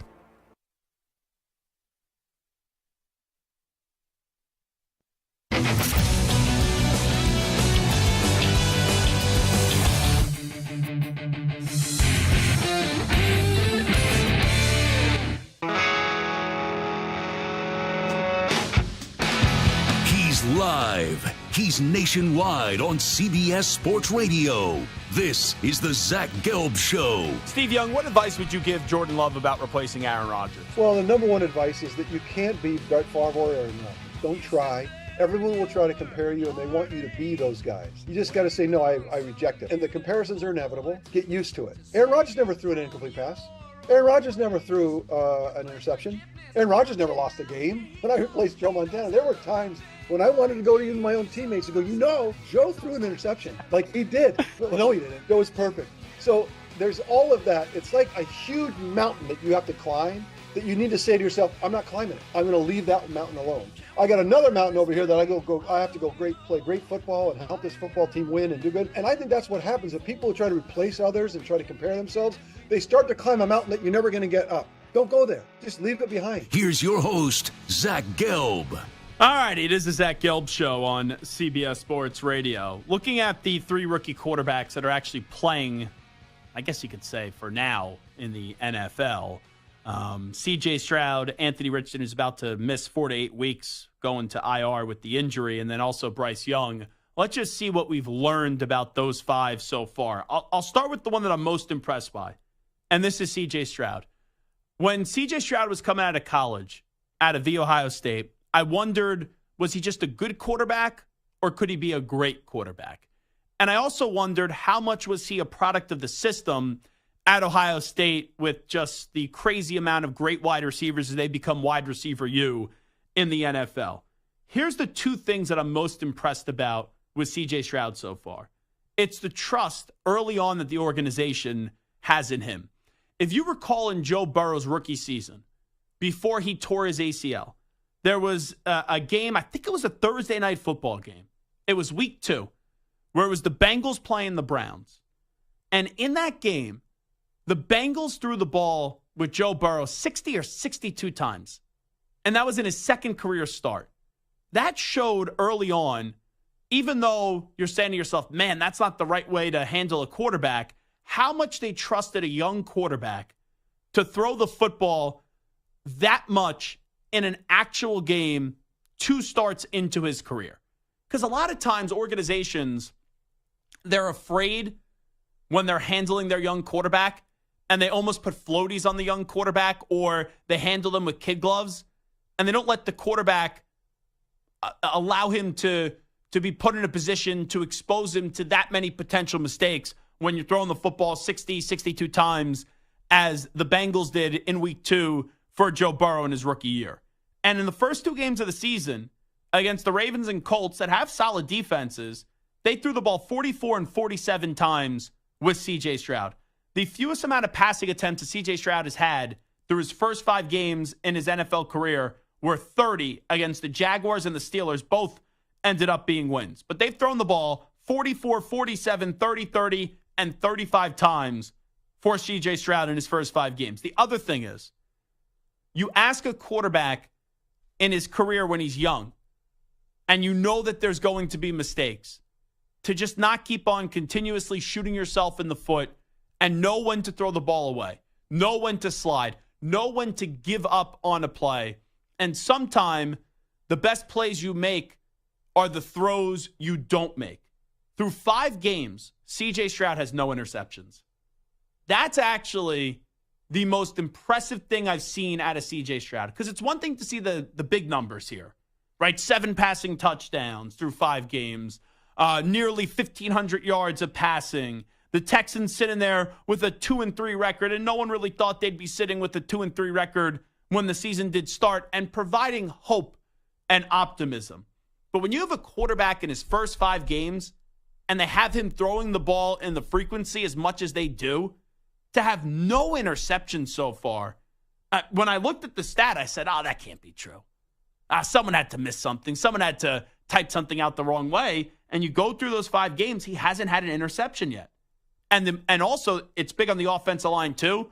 Maybe that's some of the line. Maybe it's also some of him getting the ball out quickly. But his first 2 starts, he got sacked 5 times and 6 times. After that, no sacks. The last 3 weeks, no sacks by C.J. Stroud. So you see those 3 things. The trust the organization has in him protecting the football, and then the offensive line and him working together really well through the first 3 weeks. I know it's only 5 games, but C.J. Stroud has been showing you early on that he could be a great quarterback in this league. Because the Texans aren't even built to win right now. You look at that team, yeah, Nico Collins is a solid player, but Nico Collins is a number one wide receiver. But you see the way that this program has said, we're going to finally take a step forward. And it's one thing to say we're finally going to take the step forward. You also have to have the horses. You have to have the pieces too. And the last 2 years, it was, we got to figure out how to trade Deshaun Watson. We have to also start to do things internally our way. But you didn't have leaders there outside of Nick Caserio, who was the general manager, that the rest of the team and the organization and the fans were going to believe in. So when you hired David Culley, everyone knew David Culley was just a placeholder. And then when you fired David Culley after 1 year, and remember that crazy search that they went on where I thought they wanted to hire McCown and the Flores situation happened. All right, you're not going to hire McCown. And then they were interviewing Brian Flores as well. People thought maybe Jonathan Gannon would be the head coach. And then out of nowhere, it was Lovie Smith. Like, Lovie Smith was a really good coach in this league. When he was the coach of the Chicago Bears and took them to a Super Bowl where they lost with Rex Grossman going up against Tony Dungy and the Indianapolis Colts in the lone Super Bowl for the Indianapolis Colts with Tony Dungy and also Peyton Manning. But after that, like, Lovie Smith was at Illinois. Lovie Smith was in Tampa Bay. When Lovie Smith took over as the head coach of the Houston Texans, you knew Lovie Smith was not going to be lasting long there, and it was another placeholder. So this offseason, they said, okay, we're going to go for it. Nick Caserio knew time was running out. You can't keep on delaying. Because then eventually the owner and Cal McNair is going to say, yeah, we got to do something else. So you had Nick Caserio pick his guy in DeMeco Ryans, which was strategic. Not only was there a reason to justify hiring DeMeco Ryans because DeMeco Ryans was a heck of a defensive coordinator with the San Francisco 49ers, but DeMeco Ryans is also one of the own of the Houston Texans, where he played the majority of his career with the Houston Texans. So you had a very popular hire. You had a very exuberant coach and a very smart coach that energized this fan base. And if you just brought in the coach, it wouldn't have done much. And then at the draft, they go, okay, second overall pick, C.J. Stroud's still available. We're taking C.J. Stroud. And we're not going to stop there. We're going to give away our future first-round pick, even though that could be risky and we could be a bad team this year, and we're going to go draft maybe a guy that was perceived to be the best defensive player and the best player, period, in the draft, in Will Anderson Jr. coming out of Alabama. So even if that pick doesn't work out, and I don't know if it will, but they said we're stop in the waiting period, and we're going to go for it, and we're going to start to try to move this thing forward, and we're going to start to finally give fans the reason to believe. And through the first 5 games, you definitely have a reason to believe in your young quarterback and also in your head football coach in DeMeco Ryans. The Anthony Richardson stuff is just so unfortunate because Anthony Richardson, when he's been on the field, has been so electrifying, and he's been a video game type of player. And the big thing Colts fans were looking forward to is you have Anthony Richardson getting in the same backfield with Jonathan Taylor, and you had the nonsense of the Jonathan Taylor contract situation, which I don't know if you guys saw this, by the way. Totally random different thought just because I brought up Jonathan Taylor. Did you see Jonathan Taylor's agent clap back at all the media that was saying that the agent was handling this thing the wrong way? Did you see this at all, Santer, the clapback video of Jonathan Taylor's agent? No, but that agent has been talking a lot throughout the offseason, and maybe it's time for them to stop talking. Well, no, they got it right. The agent ended up getting it right. He got the deal for Jonathan Taylor. So I don't fault the agent at all for clapping back. The agent actually, though, referenced yours truly in the clip. 25 seconds in, he posted a video of the Zach Gelb show interviewing Dwight Freeney, where Dwight Freeney is destroying the agent and is destroying Jonathan Taylor for basically demanding a new contract. So the agent ended up getting Jonathan Taylor the deal, and I commend the agent, but I put that more on the Colts. I threw out a tweet where I said this should be $14 million a year. You do it for 3-4 years. You guaranteed $26 to $28 million. And that's basically what it ended up being, just on a 3-year deal. And the guaranteed money was pretty much spot on. I think he got like 26.5 or 27. This was so avoidable, but the Colts were never really willing to negotiate. The Colts never made him an offer before the start of the season. And that's why Jonathan Taylor was annoyed. But if you're a Colts fan, you finally were about to get Richardson and Taylor on the field at the same time, and then you have another Anthony Richardson injury, and now he's expected to be out anywhere from 4 to 8 weeks. He'll definitely miss 4 because he's going on IR. So you're wiped out for 4 games. But that report I saw from Ian Rappaport earlier this morning suggested that he could be out anywhere from 4 to 8 weeks. And when you kind of hear that, you just automatically think that he'll be out 6 weeks, right? You kind of just think he'll be somewhere right in the middle and cut it right there in the middle. And if he comes back a little bit sooner than that, that's great. There's no need to rush Anthony Richardson back. But when he's healthy, you play him because this experience in year one is important. There was a lot of questions with Anthony Richardson. And now the biggest question is, can this guy stay healthy? Because whether it's a shoulder or concussions, we've seen in a small sample size, in a game he already had to miss 1 full game, we've seen him be hurt a lot. And that's just so unfortunate because you never want to see injuries. And I'm not saying we're there yet, but injuries derail a young person's career. And then finally, Bryce Young. I'm concerned about Bryce Young, and it's because I'm concerned about the environment Bryce Young is in. Frank Reich, he wanted C.J. Stroud. David Tepper, the owner of the team, usurped the coach, and he said, we're drafting Bryce Young. And when you have a coaching staff who will treat you the right way, but they believed in somebody else, and now C.J. Stroud is dominating and your quarterback is struggling, I think that's problematic. And also, I don't trust David Tepper to run a football team the right way, because just because you own the team doesn't mean you know how to make the proper football decisions. And I'm really concerned that the Carolina Panthers are going to ruin the young career of Bryce Young because the offensive line stinks right now. You have no number 1 wide receivers to throw the football to, and Miles Sanders is severely overrated and was more of a product of the Eagles' offensive line and Jalen Hurts being his quarterback. I don't like the way that the Panthers are handling right now Bryce Young. And for a guy that I had big hopes for and big aspirations for in the NFL, they could really ruin this youngster's career. I hope that doesn't happen, but the Panthers are scaring the living crap out of me so far with the lack of care and the lack of attention that they are paying detail to in the development of their young quarterback. And that looks like just a messy, and I mean a messy situation. So that's kind of where we're at right now with these 3 quarterbacks. Richardson, unfortunately, got hurt, showed some promise. C.J. Stroud has been sensational.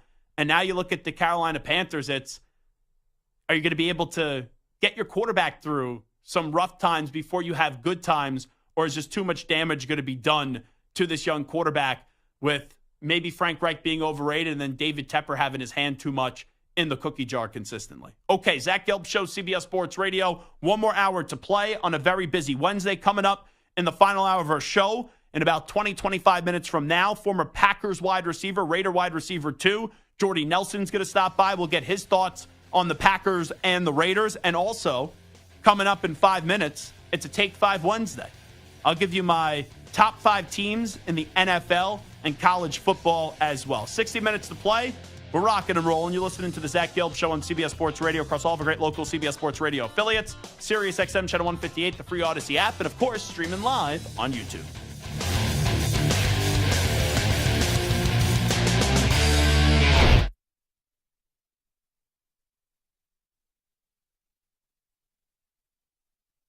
You're in a 5-minute break.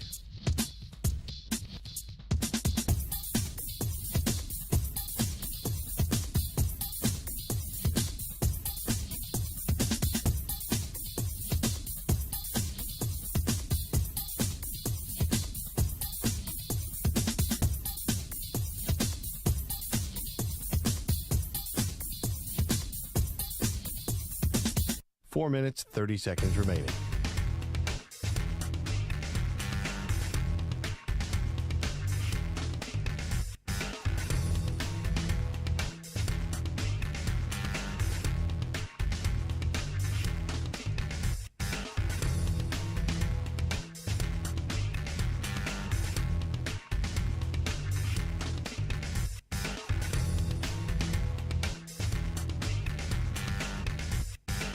Four minutes remaining.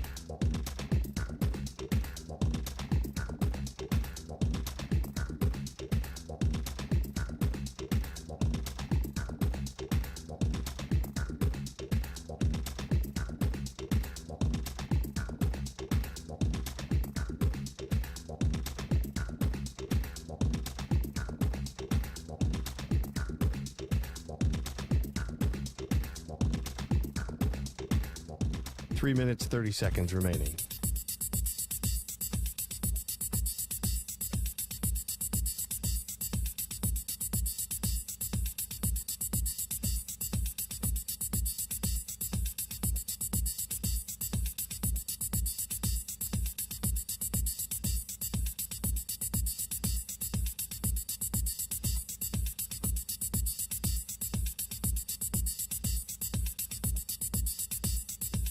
Three minutes remaining.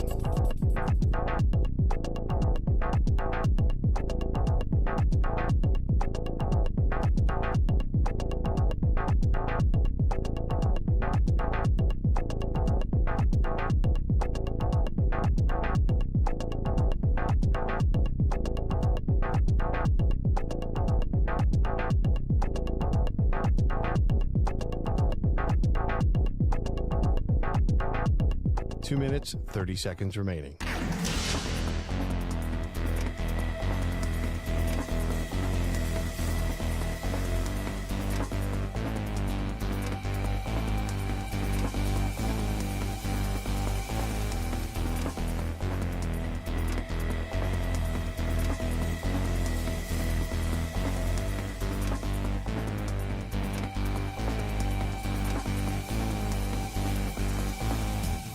Two minutes remaining.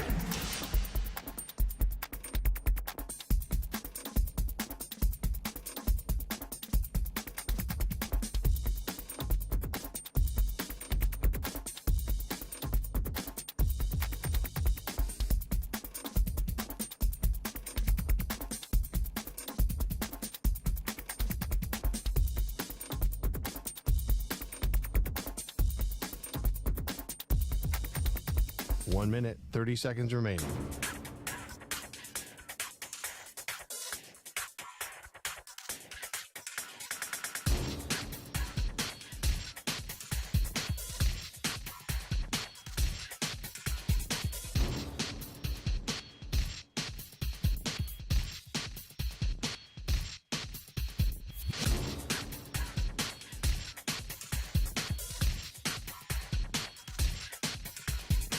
One minute remaining.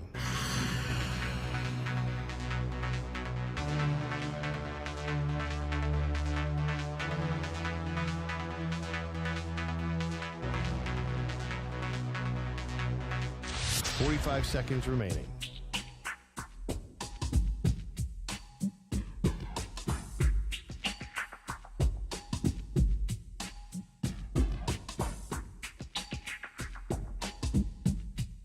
Thirty seconds remaining.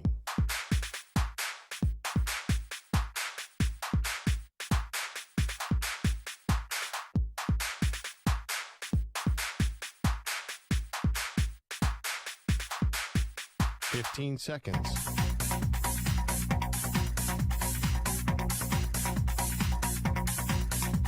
Break ends in 5 seconds.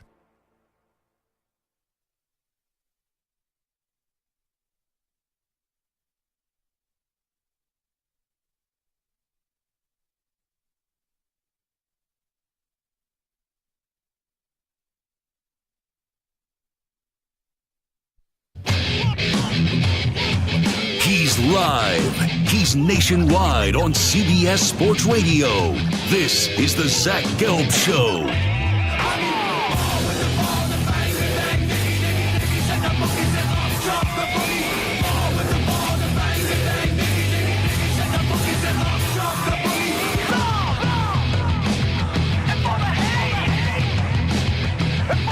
Here's your host, Zach Gelb.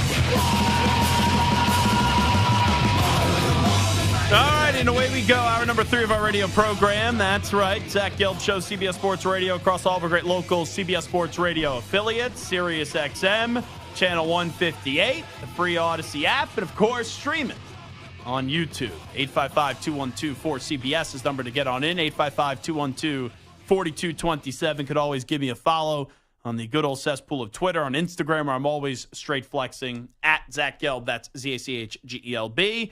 It is a Take 5 Wednesday right here on the Zach Gelb Show on CBS Sports Radio. I give you my top 5 teams in the NFL and college football.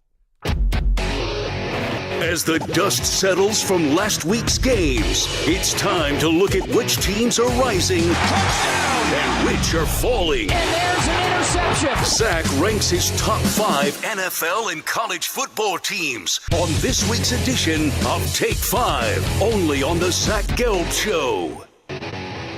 Okay, let's start off with college football. And at number 5 is Florida State. They have 2 really good victories when they happened. I just don't think those victories are aging well, and that's the unfortunate part about college football. I always kind of like to look at the victories when they happen compared to how they age, but that's just not the way that it's done.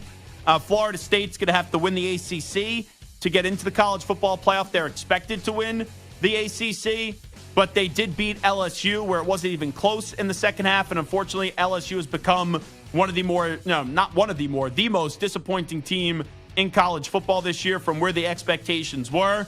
And then you look at that Clemson game, that was a scare for Florida State. Remember, they came off that not-so-great performance up against BC where they just able to beat Boston College. And then Jared Verse, their star defensive player, told me that they were overlooking BC, and then they came on back in overtime to find a way to get the job done up against Clemson. They just recently blew out Virginia Tech 39-17, but their schedule the rest of the way. Syracuse, who cares?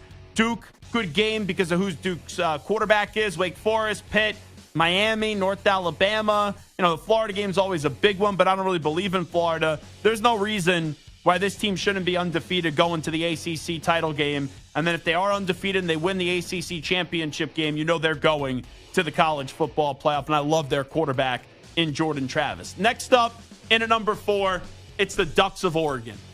I don't know if Oregon is the best team in the Pac-12. We'll see that after this weekend because the 2 best teams are Oregon and Washington. Personally, I had Washington winning the Pac-12 before the season did start. But I just think the wins to put one of the Pac-12 teams in the top 5, and they're deserving of being in the top 5 because the Pac-12 this season so far has been the best conference in college football. It was just the quality of opponents for me. Oregon beat Colorado. Oregon beat Texas Tech. I just think their quality of opponents have been better so far than Washington. And I'll tell you this, whoever wins this game between Oregon and Washington next week, I'd be very surprised if they're not number 3 here in Take 5 Wednesday on the Zach Gelb Show. Assuming Georgia and Michigan stay on top, Georgia and Michigan will be 1 and 2.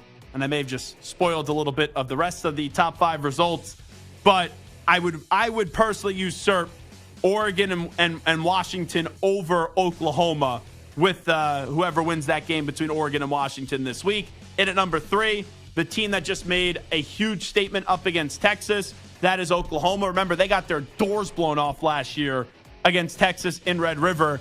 And this go-around, it looked like Oklahoma was cruising. Then they were giving the game back to Texas.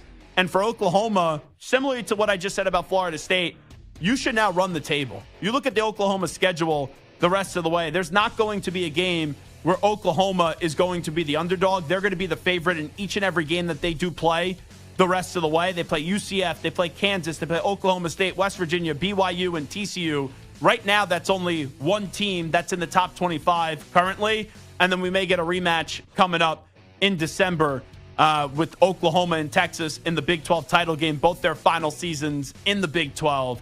But what a win that was, and what a statement that was for not only Brent Venables, that things are starting to work here in year number 2 after a very subpar year for Oklahoma a year ago.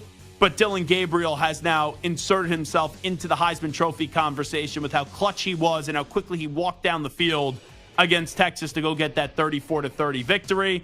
And at number 2, it's the Michigan Wolverines. I know Michigan hasn't really played anybody yet, but Nebraska had a great run defense. They ran right through Nebraska's run defense. And now going up against Minnesota, PJ Fleck even said it after the game.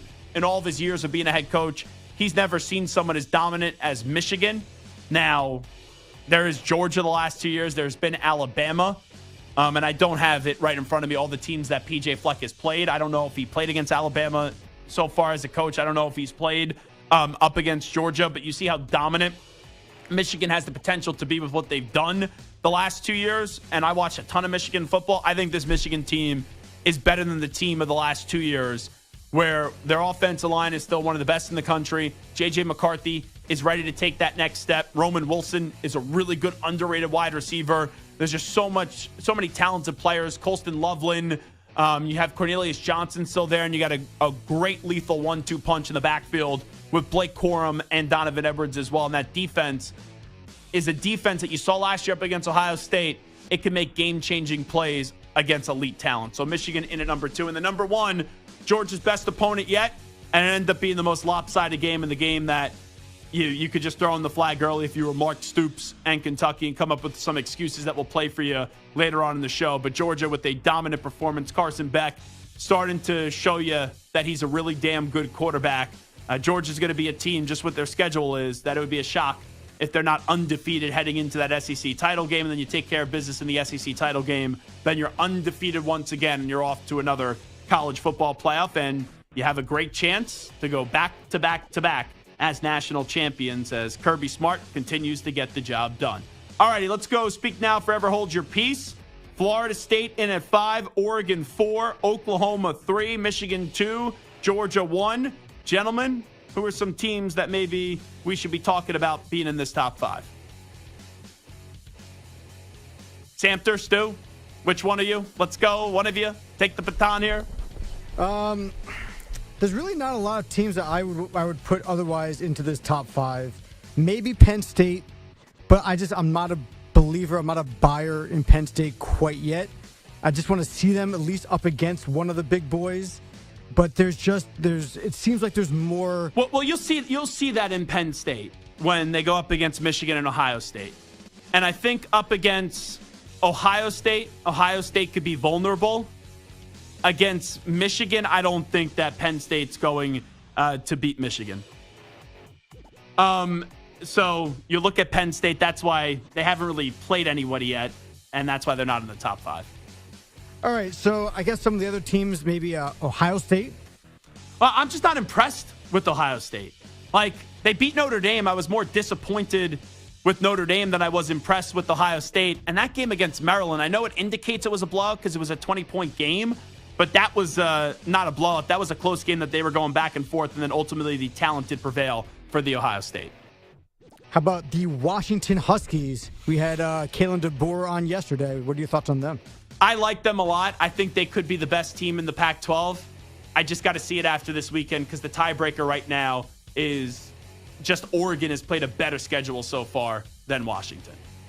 And last but not least, Nick Saban and those Bama Crimson Tide. So it's very similar to the way that I view Ohio State with Alabama. So Alabama, and I know the difference is Ohio State's undefeated and Alabama isn't. But Alabama lost to Texas by 10. Then everyone freaked out about the quarterback. They benched the quarterback in Jalen Milroe. Then they did nothing offensively up against USF. And then it got into a situation where, Alabama, they had 2 nice victories and they beat A&M. But I walked away from that game saying, okay, we know Alabama has a good defense. We know Milroe's getting better.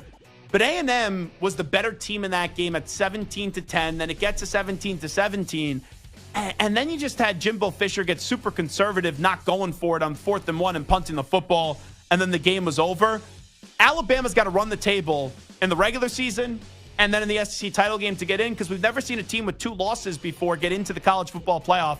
I'm just not buying into Alabama this season against 3 teams right now that are in the top 25 still on the regular season schedule.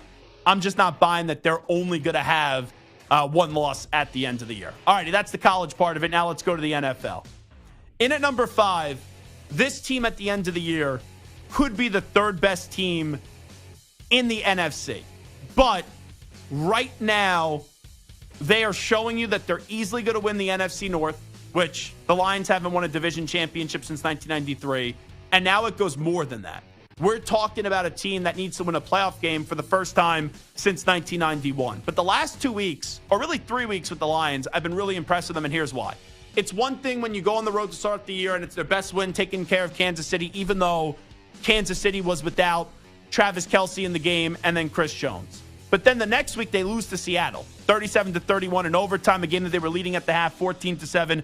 Tyler Lockett goes for 2 touchdowns for the Seahawks. And the next thing you know, Lockett's walking off the field after the game with the game-winning touchdown. So when you have that moment of adversity, it's how you respond.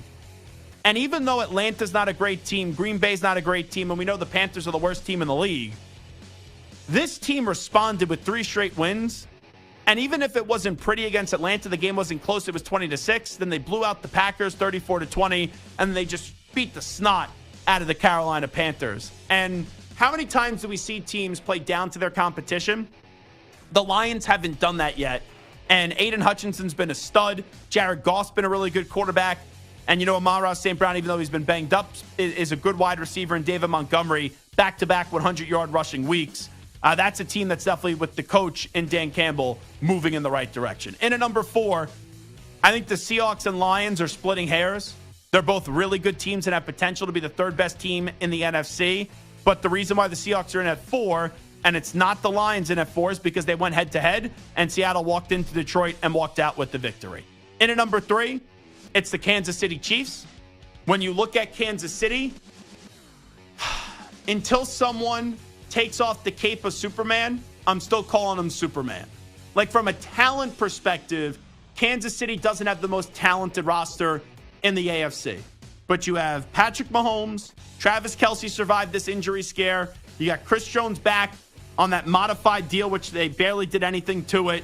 You look at those 3 players with Andy Reid as your coach. We keep on saying the Chiefs are vulnerable. People said it last year, and they ended up walking away with the Lombardi Trophy and a Super Bowl championship. So with teams emerging in the AFC, but then losing right after that and falling back, it's wide open. I put Kansas City in at number 3. In at number 2, people aren't going to like this, but it's still the 49ers for me. I know the 49ers just had a dominant victory up against the Dallas Cowboys, and Brock Purdy's rocking out with this Brock out. And you have Deebo Samuel, you have Kittle with 3 touchdowns, you have Ayuk, you have a great defense led by Bosa and Warner, you have phenomenal coach in Kyle Shanahan. I just think people are looking at the Eagles, who are my team in at number 1, and it's like we're nitpicking with Philadelphia. Oh, they're winning all their games, but they're not winning by enough points. Remember, the Eagles are coming off a Super Bowl loss with, oh yeah, by the way, they beat the 49ers in the NFC Championship game. So if we're worrying about style points with the Eagles and the Eagles could still play a better brand of football, I'm not just going to get caught up in one performance where it really displays, sure, how great the 49ers are, but how the Cowboys just aren't a title contender yet. So I put the 49ers in at 2, the Eagles at 1. You can really make it 1 and 1A here. They're going to play later in the season, but before the year, I thought the Eagles were slightly better than the 49ers, and so far, through 5 games, 49ers haven't lost, Eagles haven't lost. So I still give the tiebreaker to the team that I went with before the season in the Eagles. So Lions in at 5, Seahawks in at 4, Chiefs in at 3, 49ers in at 2, and then the Eagles in at 1. You could almost like tie the Eagles and 49ers, I feel like, but that's the way that we're going to do it. You have to pick one team for each slot. All right, Samter, speak now, forever hold your peace. What do we got here with the remaining teams that weren't in my top 5? I mean, how can you leave off the Jacksonville Jaguars, who just impressed out in London against those pesky Buffalo Bills? Well, it's because that Kansas City game still sticks out to me. Where, yes, that was an impressive victory up against Buffalo. Calvin made a big catch on 3rd down. Travis Etienne took over the game. Trevor Lawrence was really good. But they've just been too inconsistent. They didn't play well against the Colts.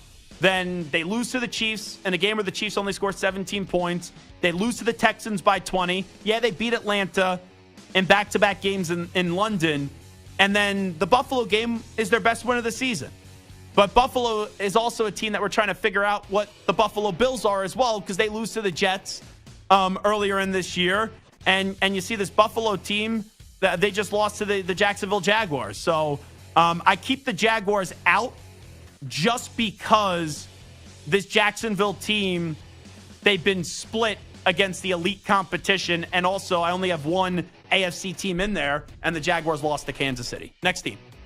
The Miami Flying Dolphins.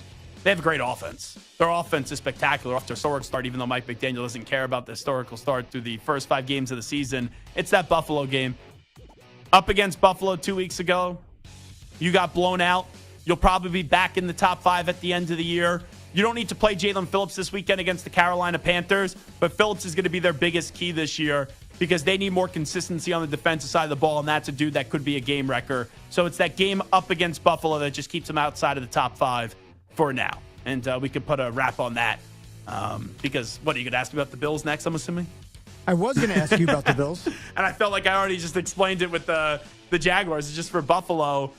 We've seen this team lose to Jacksonville. We've seen them lose to the Jets. It feels like there's a different gear for the Buffalo Bills where they could play better. And whenever they start to show it, then they just fall down. And you have Stephon Diggs blowing up on the sideline. So the 5 teams in the NFL, Lions in at 5, Seahawks in at 4, Chiefs in at 3, 49ers in at 2, Eagles in at 1. And in college football, Florida State in at 5, Oregon at 4, Oklahoma 3, Michigan 2, and Georgia 1. It is the Zach Gelb Show on CBS Sports Radio. Jordy Nelson joins us next.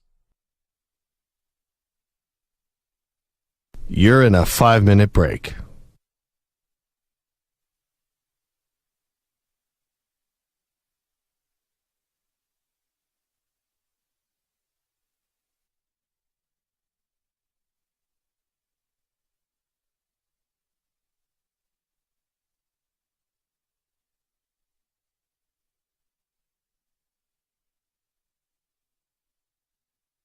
Four minutes, 30 seconds remaining.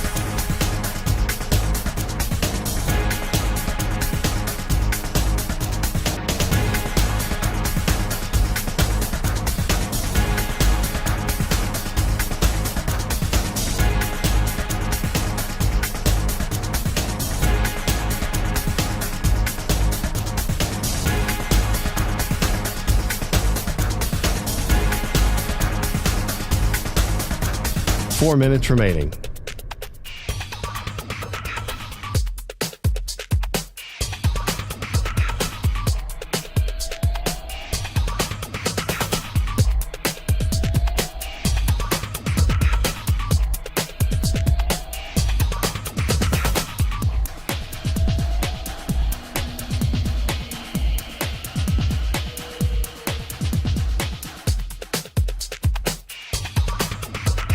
Three minutes, 30 seconds remaining.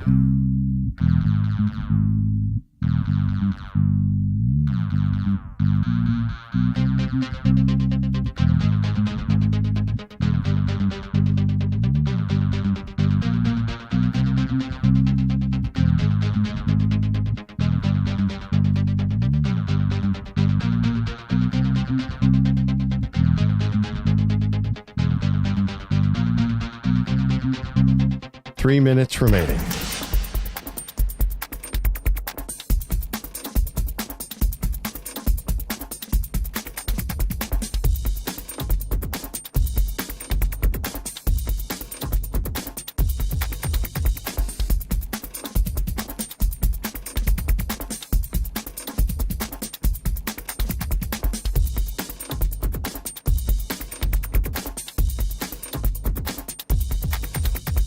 Two minutes, 30 seconds remaining.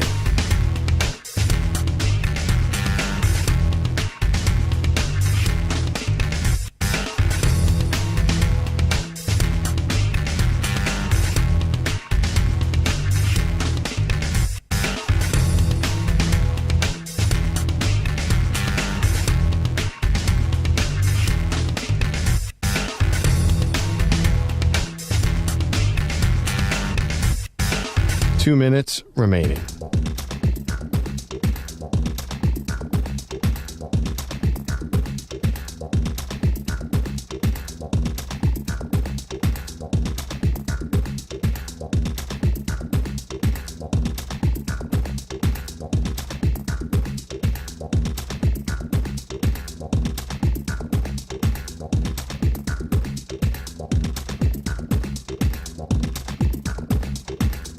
One minute, 30 seconds remaining.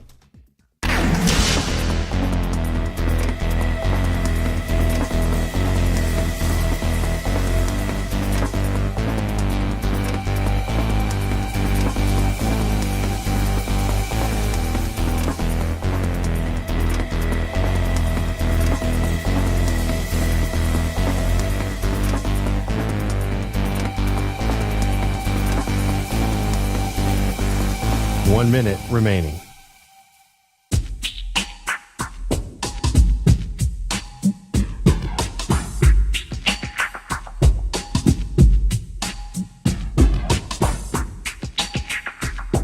.45 seconds remaining.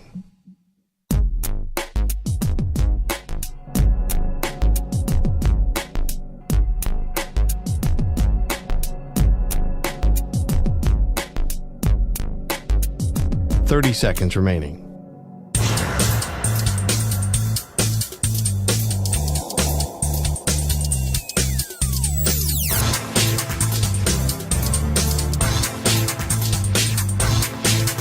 Fifteen seconds.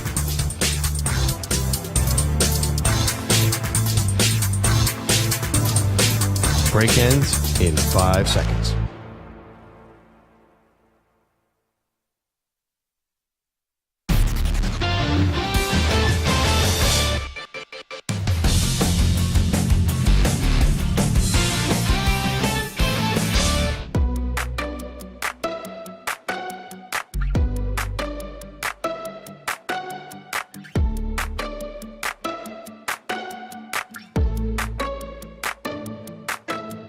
Now back to the Zach Gelb Show. All right, it is the Zach Gelb Show on CBS Sports Radio. Let's go out to the guest line right now. Welcome in a former NFL wide receiver for the Green Bay Packers and also wrapped up his career with the Raiders. That is Jordy Nelson, who is here with us today on behalf of the Fight for First. Make sure you visit thefightforfirst.com. Jordy, always appreciate the time. Thanks for it. How are you?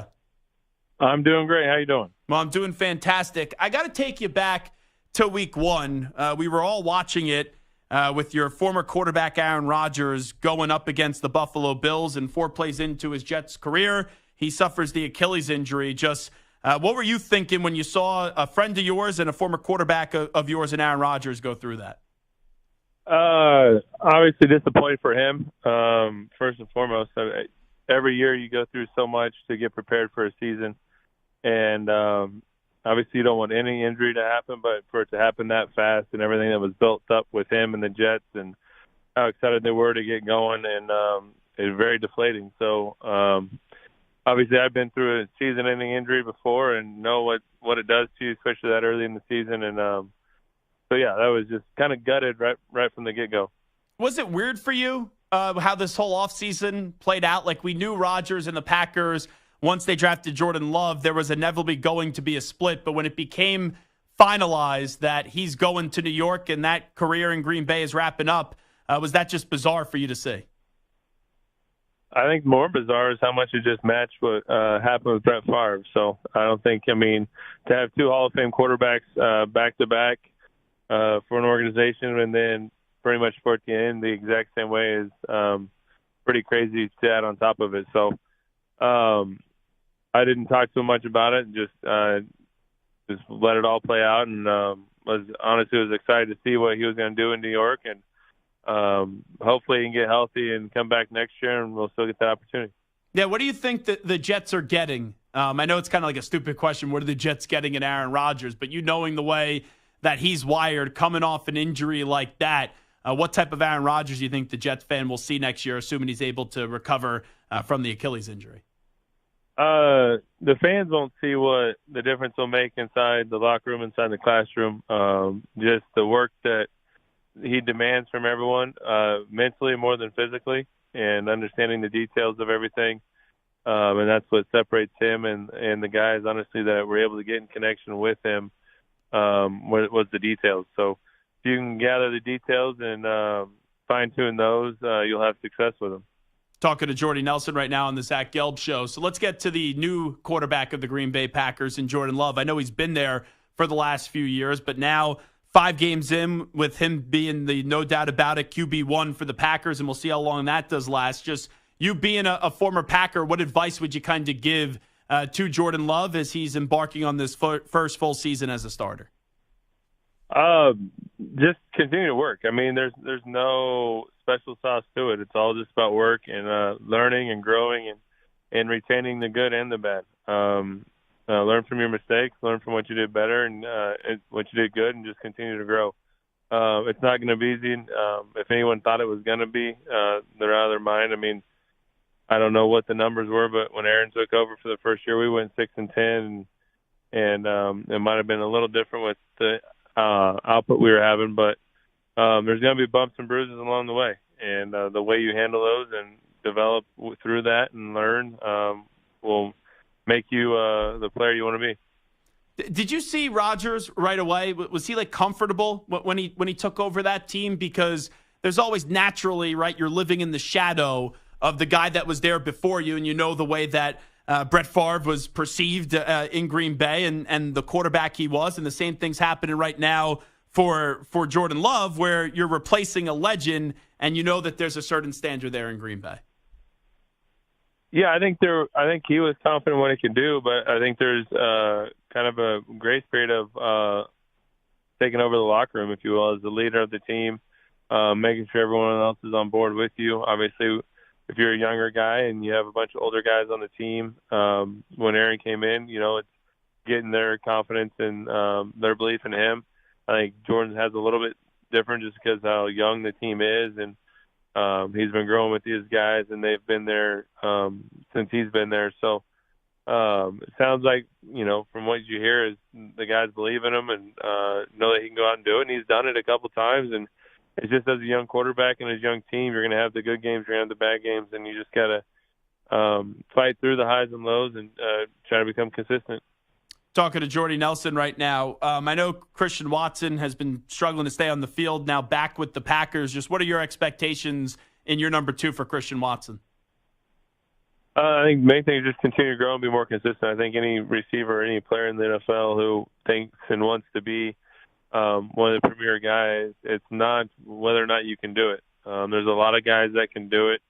It's whether or not you can do it week in and week out and consistently be who you're supposed to be, being on the field, making plays every week for 17 weeks now. So that, I think, is the biggest jump that all young guys have to make, is understand how important consistency is, and not only on Sundays, but honestly Mondays through Fridays when you're at practice and leading the team and showing that you can make the plays every day in practice, and that's how you stay consistent, your confidence grows.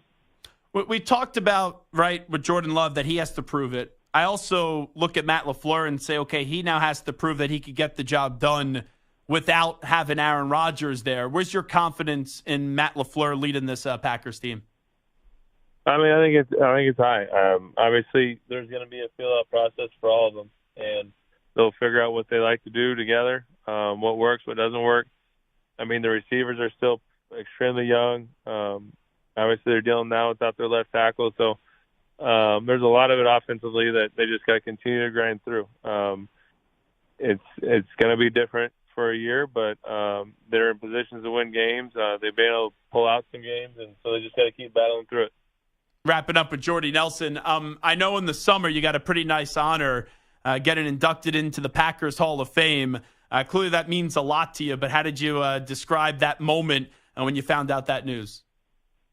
Pretty surreal. I think when you're playing, at least for myself, you don't ever think about that stuff or talk about your accolades or your yards and your catches. But after your career, when it all comes to an end and you get that reward of being able to go into the Packers Hall of Fame of one of the best organizations there is in sports, it was a lot of fun. And to be able to go in with Josh Sitton, who was drafted the same year I was, is pretty unique. To be able to be drafted the same year, win a Super Bowl together, we happened to go to the Pro Bowl together, and then get to go to the Hall of Fame together. It's a lot of fun.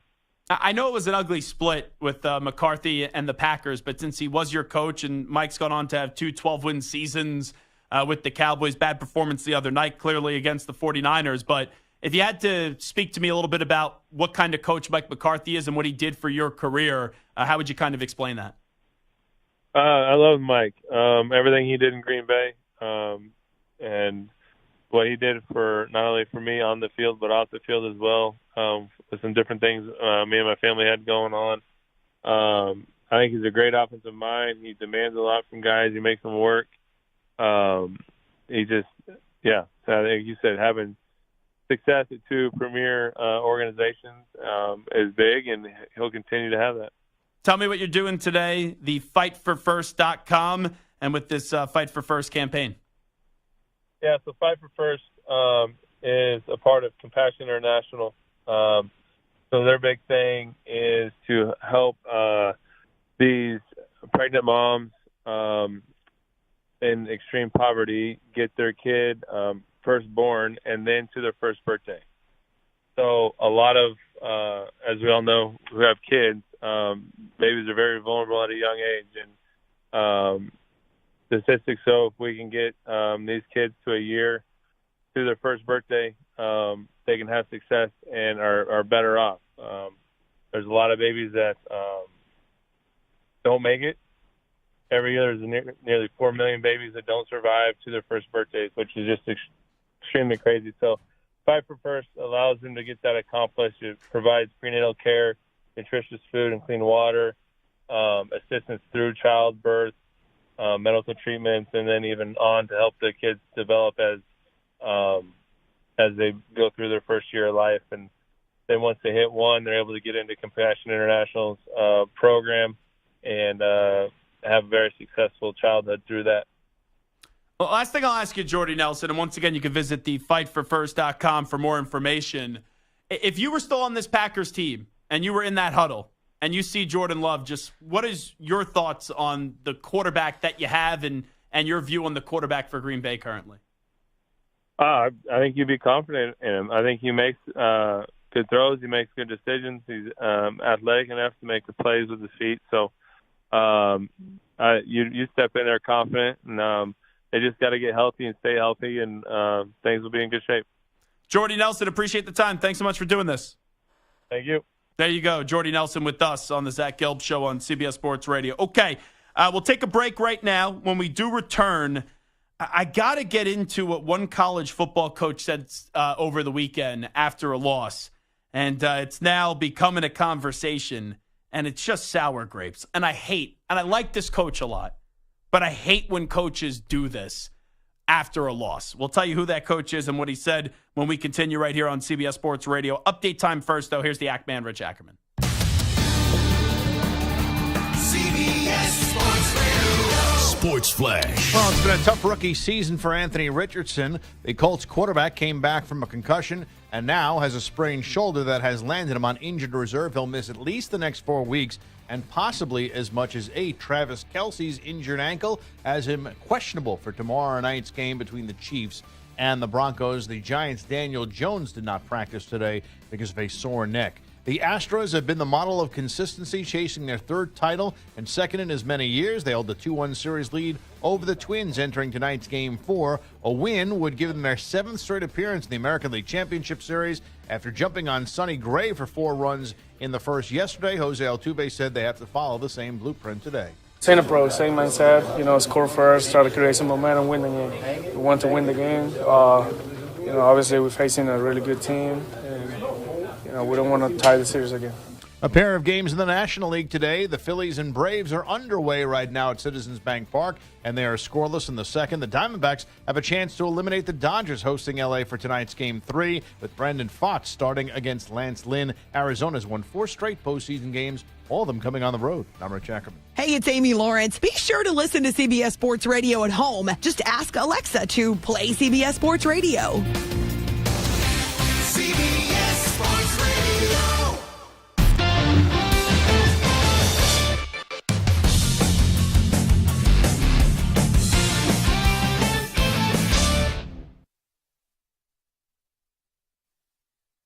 You're in a 5-minute break.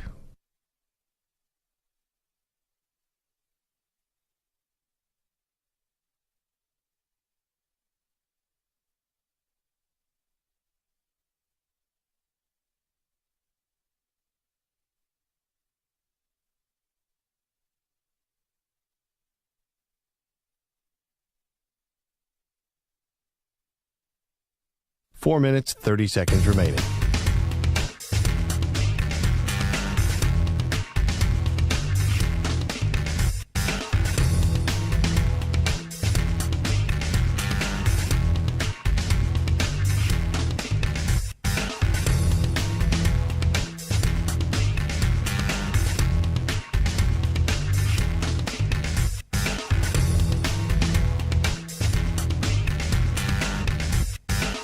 Four minutes remaining.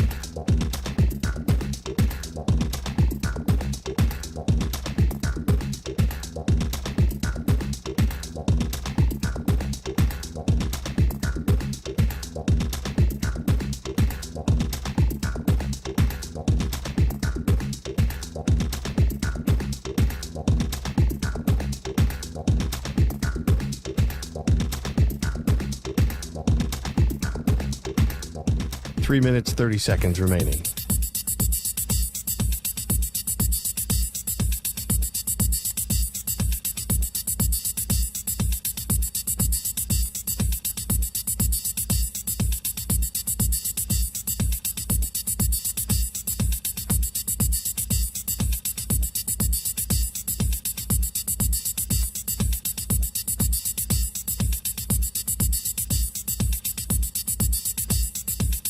3 minutes remaining.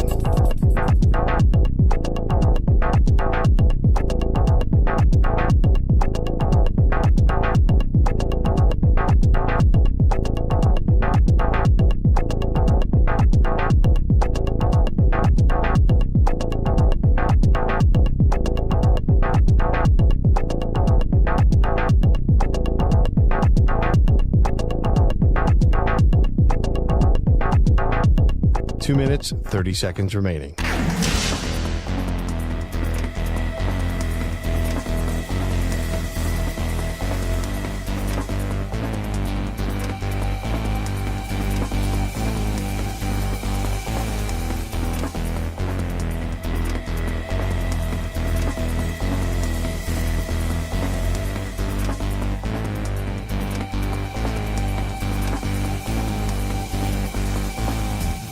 Two minutes remaining.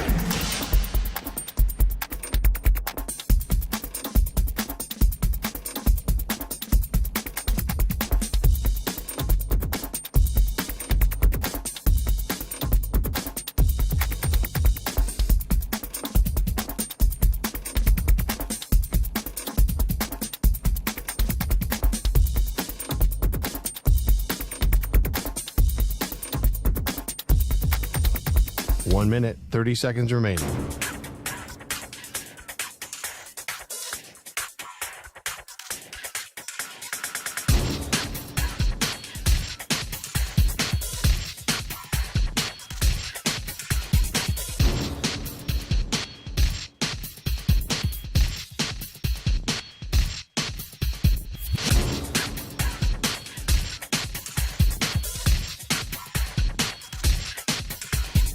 One minute remaining.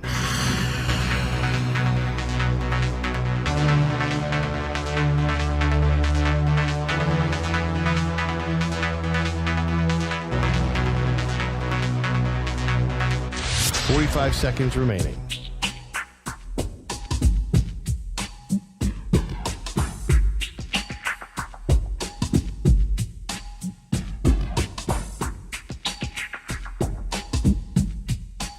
Seconds remaining.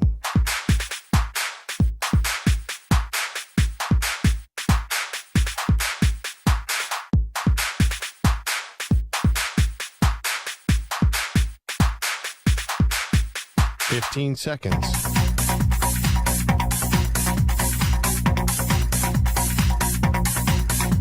Break ends in 5 seconds.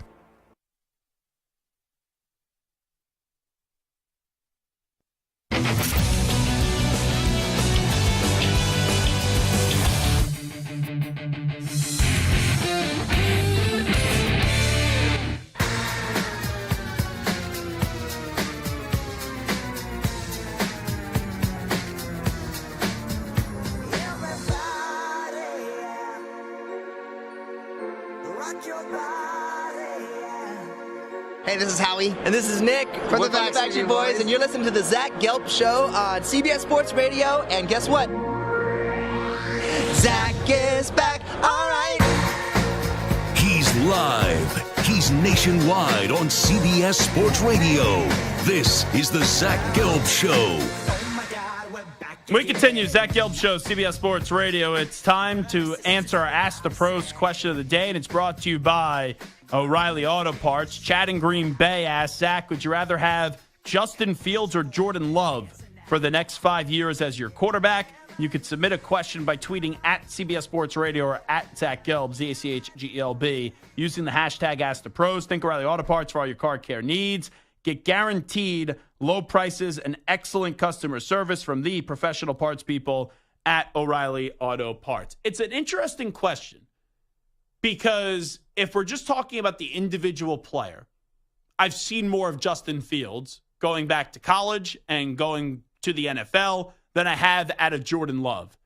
But with that being said, you do trust the Packers environment, even with the uncertainties of what Gutekunst is and what LaFleur is as a head coach without Aaron Rodgers, more than you trust whatever's going on with the Chicago Bears. But the Bears probably going to have 2 top 5 picks in the draft this year.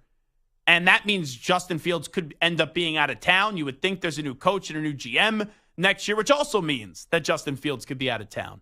But if it's just who is the individual player that I believe in more, I do believe in more of Justin Fields because we haven't seen much of Jordan Love. It doesn't mean Jordan Love could be a really good player, but even going back to Jordan Love's day in college, he had one really good year, and then the next year, right, coaching change, offensive line change, bunch of weapons that did change as well.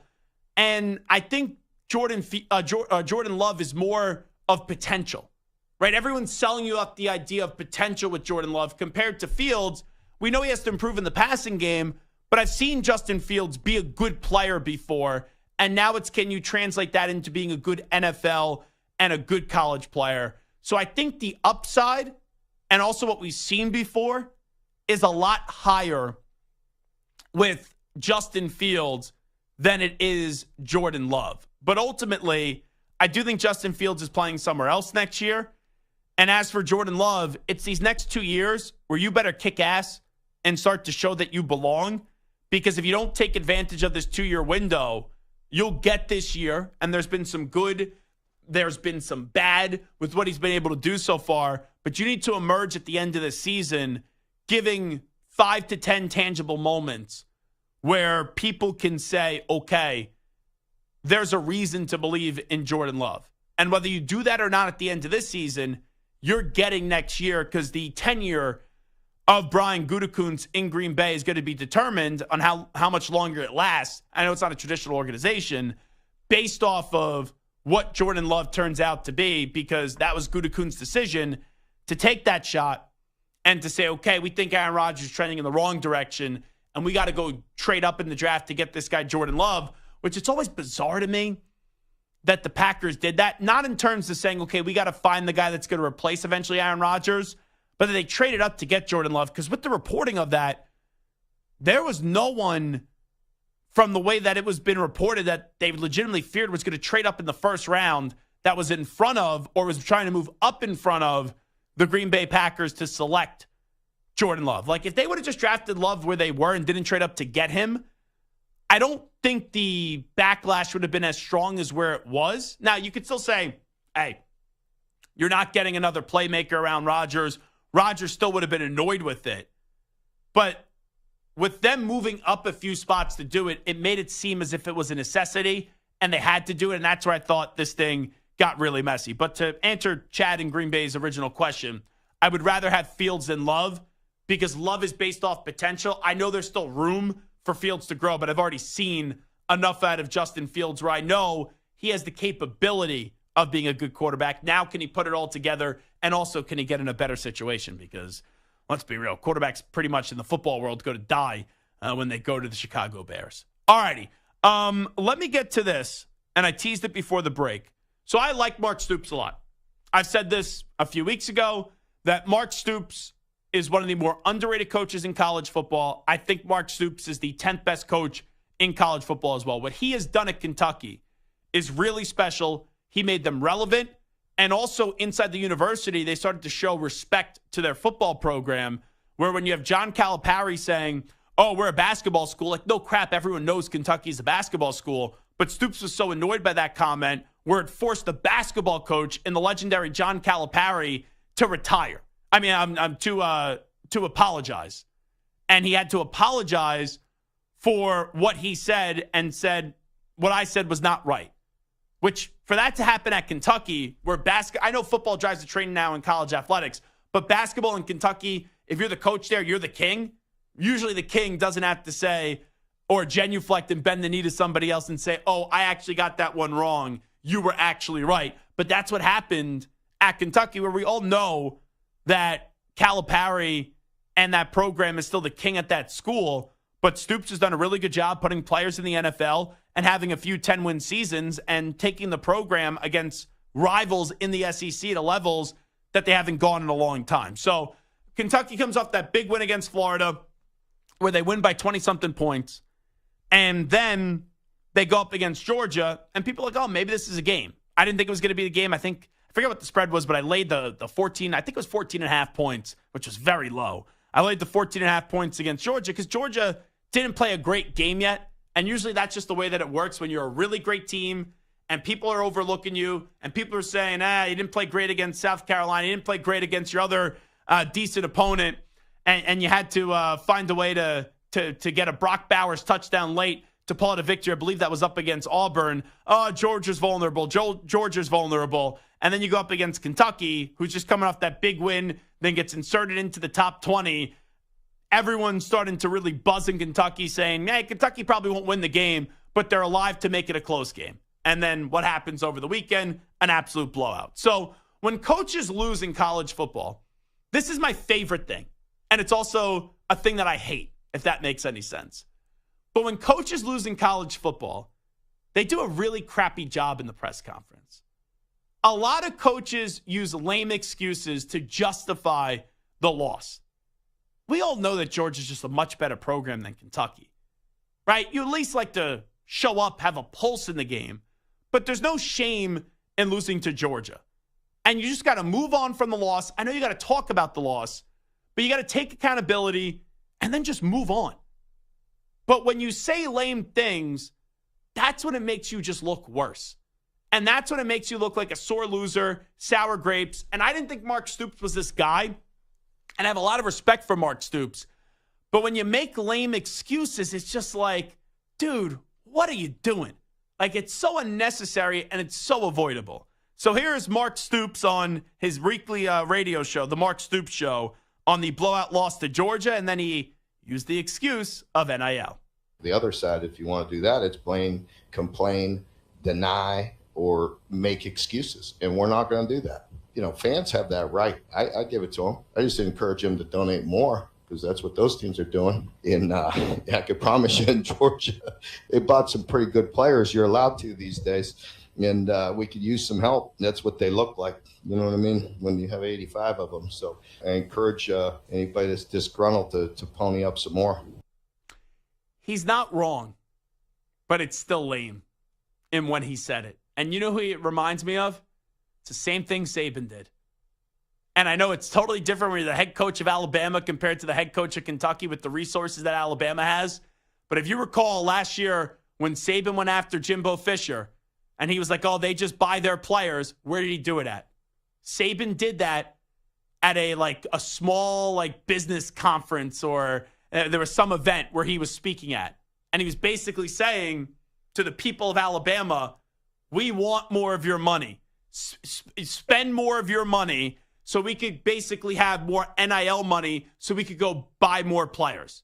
That was the motive of Saban. And he took that shot at Jimbo Fisher, and then it became this big deal. And then you had to have someone sit between the two of them at SEC Media Days. Like, let's be real, those two old men were never going to be throwing down anyway. Where Jimbo Fisher holds an impromptu press conference, waved his finger and went after Nick Saban and all that jazz.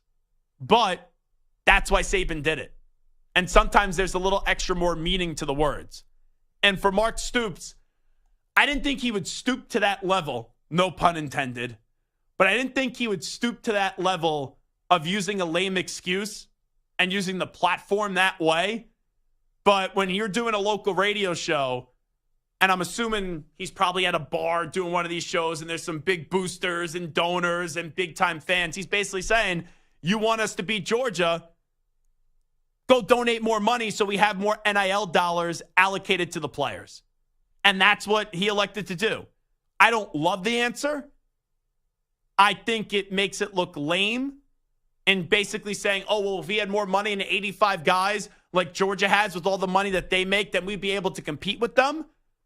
But you couldn't even make it competitive. You have enough resources right now and you have a good enough team where that game should have been closer. It's just a lot of people continue to sleep on Georgia this year because sometimes you get fatigued, and we all know Georgia's lost a lot of talent. It's like, oh, can they keep this machine humming? There's no doubt about it that Georgia could keep that machine humming. Here's Kirby Smart, the head coach of the Bulldogs, reacting to Mark Stoops' NIL comments on his radio show. No reaction, just much to do about nothing, really. I mean, I think Mark's trying to garner interest in money from his fan base for his collective, and we're all trying to do the same in terms of trying to get money for our collective. And Mark and I talked about NIL pregame. We talk about it in our meetings, so I'm not biting on that. That's actually Kirby Smart's basically saying, I'm the king. I'm at top of the throne. I know all these, I don't want to say peasants, but I know all these people are going to try to be sucking up to me, or they're going to be taking shots at me to try to knock me off my perch. He was right in what Kirby Smart said. He goes, Mark is speaking to his fan base. Mark is speaking to people that are part of the NIL collective in terms of this bank where you donate money and all that stuff and how you allocate it and things you need to do for players and things like that for players to earn their money. And he gets it, right? That's Kirby Smart saying, all right, I'll give a little life to the little guy there, to a smaller program, to an inferior program. They want to take a shot at Big Bad Georgia and how much money that we have and all the resources everyone tries to figure out NIL and all that. Let him go ahead and do it. And if that gets him more money, we embrace that competition. We're still Georgia. We'll still kick their ass. We'll still beat them each and every time we play them. So it's actually not as bad of an exchange as I originally thought. I don't like that Stoops did that, but Stoops is utilizing that platform to speak to his intended audience because he knows to continue to grow this thing, you're going to need more NIL money. And then it's rare where if you want to say it's taking a shot at Georgia, which is like weird. Okay, yeah, sure. Georgia has great resources. What, now we have to take a shot at them? But when Stoops does that, usually coaches get petulant and then it becomes a you-know-what swinging contest. And then Kirby Smart, right, he fires back. Samter loved that I just used that phrase at a national radio show, but it's true. How many times, when you have coaches with ego here, it's like, oh, you say this about my school? Oh, I'm going to say this about your school. And then you just like punch down a little guy, which is so unnecessary. And Kirby's like, hey, I get it. We're the Kings right now. We can't do anything wrong. Let Stoops say what he wants. And all right, if he goes raise a few extra million, we're still going to beat the snot out of him. It's a healthy exchange. Now, you said a you-know-what swinging contest. I don't know what. What are you talking about? Well, that's all the time that we actually have today on the Zach Gelb Show on CBS Sports Radio. Maybe the eggplant emoji, as the kids would say. That purple eggplant emoji. Now you know what I'm talking about? I'm not a kid. I have no idea what the eggplant emoji means. Okay. You're hungry? I'll then send you a prank picture where it's like breaking news. This thing happened in the world. You're like, oh my goodness gracious, something big. And then it ends up being what I'm saying that you know what actually is. It has nothing to do with breaking news. Toes? No. Jeez, I don't know where your mind is. Rex Ryan and Samter hanging out, I guess, on a Wednesday evening. Fun show today. Appreciate everyone in the chat. Appreciate everyone listening to us, tweeting us, interacting with us as well. You can always give me a follow on social media at Zach Gelb, ZACHGLB. Big thanks to Samter. Big thanks to Kovacs. Kovacs, Stu. Calls him Kovacs. But anyway, we'll be back tomorrow at 3 p.m. Eastern, noon Pacific. We out. Bye-bye. Peace.